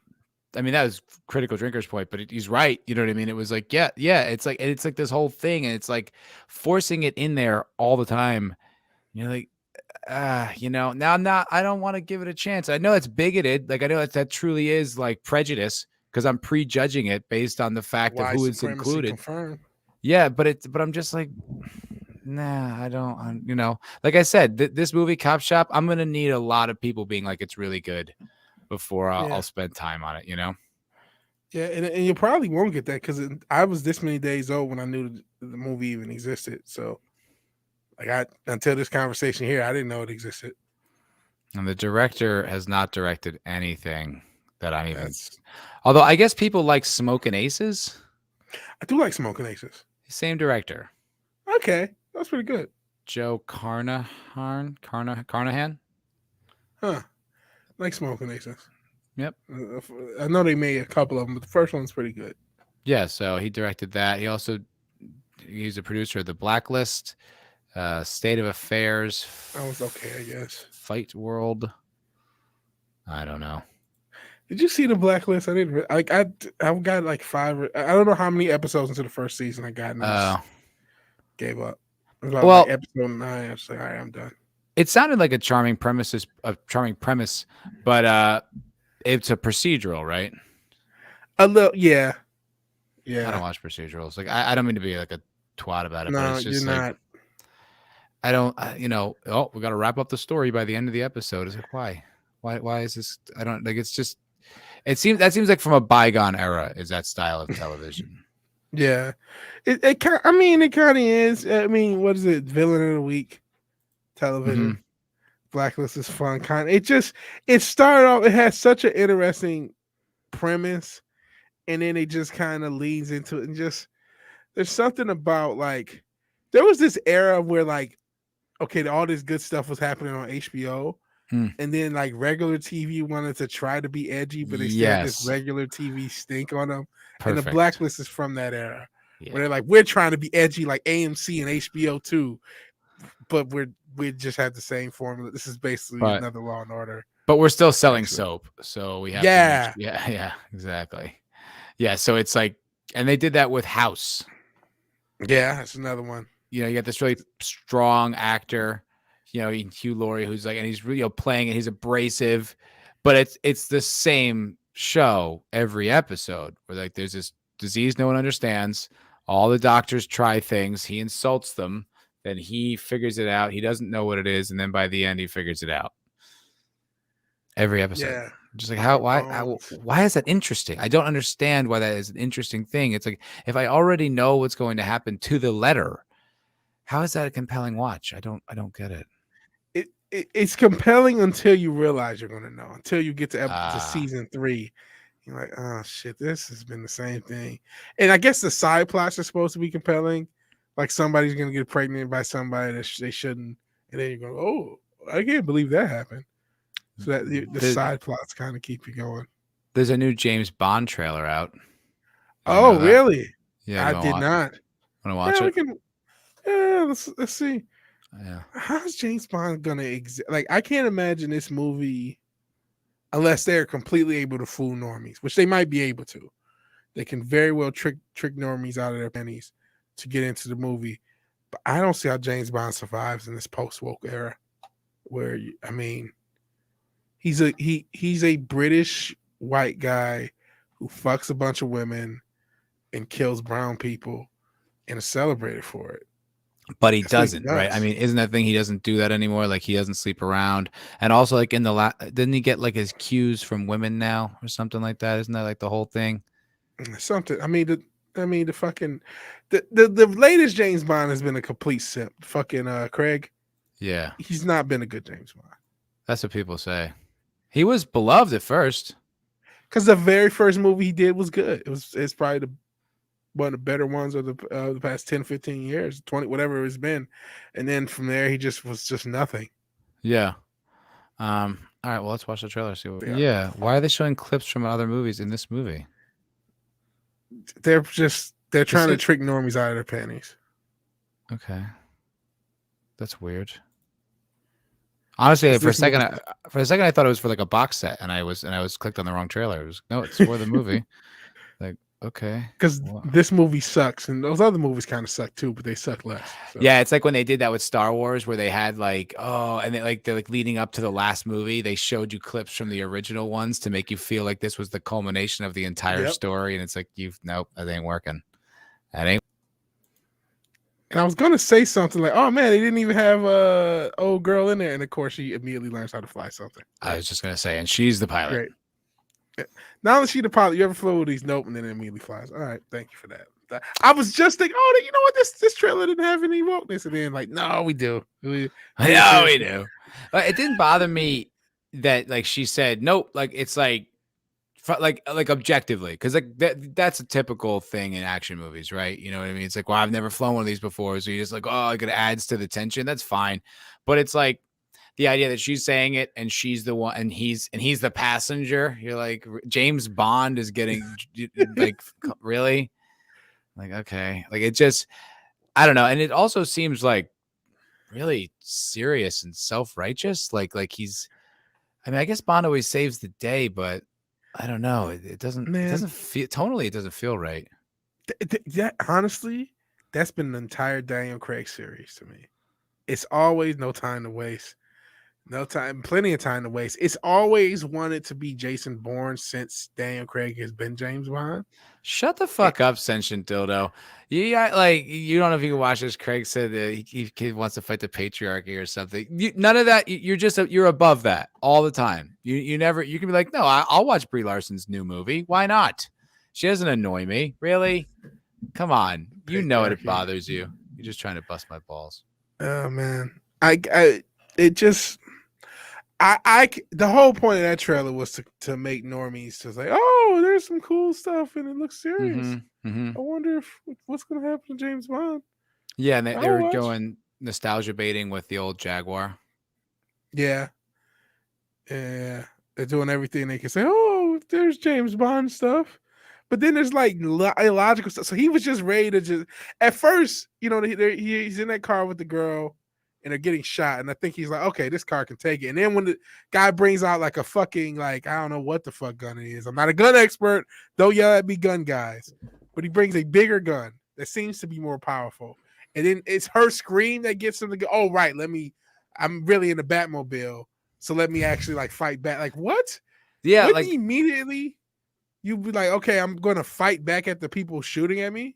Well, the way it was framed, it looked like he was suicidal. Like he was just like, all right, I'll just wait until this car blows up and that'll be that. And then she's like, and he's like, oh, okay. Like, it's like, oh, I needed your cue or something. Like, why did that snap him out of it? And then he just, oh, okay, then I'll do it. It's like, what was the plan if she didn't scream, James? Like, yeah, if she was like ready to die too, like, all right, I guess this is it.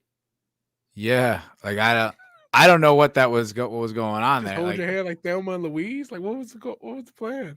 Yeah, like that was supposed to be cool, and it's like it wasn't. It was confusing, off-putting. Man. I don't know. I mean, I'm not a big Bond guy in general, so I'm not lost. But it just, like I said, it's all folded up into the destruction of the culture and the removal. And I like James Bond, man. I think James Bond is what it is. It's not like James Bond's not supposed to be high art. It's not aiming for high art. It's a very like intentionally masculine film series. Mm-hmm. That's just cool because he's not really a secret agent. Those secret agent calls themselves James Bond and rides in a DB9.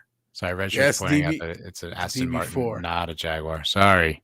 Yes, they're Aston Martins. Even though I thought they may have done Jags. I thought they did have done both. I know mainly they're known for that DB4. No, but that car. That car is that classic car. Yeah. It's the DB. It's the DB4, and then they've used the DB9 and whatever else DB they're at. But like, it's just like they're supposed to be fun. They're supposed to be exotic, where he goes to different places and does cool things and fucks cool women, and it's just a cool, fun time. It's not supposed to be this high art. You know, I thought it made a huge error after the very first Craig film, which was Bourne-ish, but still had enough of the Bond overtones. They just went really hard into this fake Jason Bourne thing, which was never James Bond. And yeah. Yeah. Well, what's with the fucking James Bond being in love shit too? Like, really? Yeah. Is that part of the character? Like, it's like each one of these movies is like, we found his weakness, the woman he loves. I'm like, since when? Like, I thought the whole point is that he's sort of like aloof to it all. Like, he doesn't have these attachments, you know? And it's like, and the first one, he's after Casino Royale, he's all brooding because like his woman was killed. Oh, and like they carried that in the next movie. You're like, oh, did you? Why? Okay. And then this one, like that. And he's like, James Bond, you're in love with this lady. It's just like, whoa. I don't know. That's and also James Bond. Yeah, no. I don't know. It's just it all Ascension Dillo says Bond is evolving into a simp. Yeah. Yeah. I don't know. I it just seems like one less thing that I'm not interested in culture that I'm just not going to watch. That's sad. Like I said, James Bond's just supposed to be simple, masculine, fun, fucks a bunch of women, kills the bad guy. That's it. Like you asked about procedural, so like why watch something where you know it's about? Well, I guess in the case of certain things like James Bond, it's just an old familiar like comfort food. Comfort food, yeah. Visual, audio, comfort food, and it already went awry, man. After that Casino Royale, what was the second one? Quantum of Solace. That it was just like, what is this? Yeah, it's not what I ordered. Get this out of here. Not what I ordered. Yeah, you're right though about I guess the comforting thing. I was overlooking that when I forgot about the procedurals. There is something comforting in the familiar. Yeah. Yeah, and it's like if I turned on Opie and Anthony one day, not that show's on the air anymore, but if I turned on Opie and Anthony one day and it was all really serious and it was about like, how the banks are overcharging interest in the Midwest, I'd be like, what the fuck is this? You know what I mean? Like, I need some consistency. Yeah, okay, that's fair. All right, you want to wrap it up, my friend? Yeah, we can. In a cold era with the last thought, James Bond was the equivalent of a male chick flick, basically. Yeah, it was something like that. And there's nothing wrong with that. Yeah, right. There's nothing wrong with like something that's just unapologetically what it is. It's like, okay, fine. It's like, is that high art? Is that going to change? I don't know. Like there's nothing wrong. I say that's fine. I don't know what I'm trying to say, but that's fine.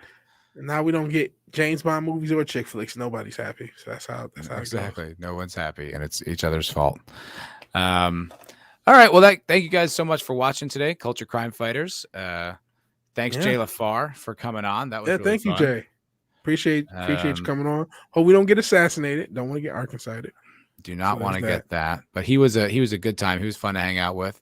And also make sure you guys make sure you check us out, the Culture Crime Fighters, outside of YouTube. Yeah. We're on iTunes, Spotify, and now Amazon Music, Amazon Podcast. Oh, wow.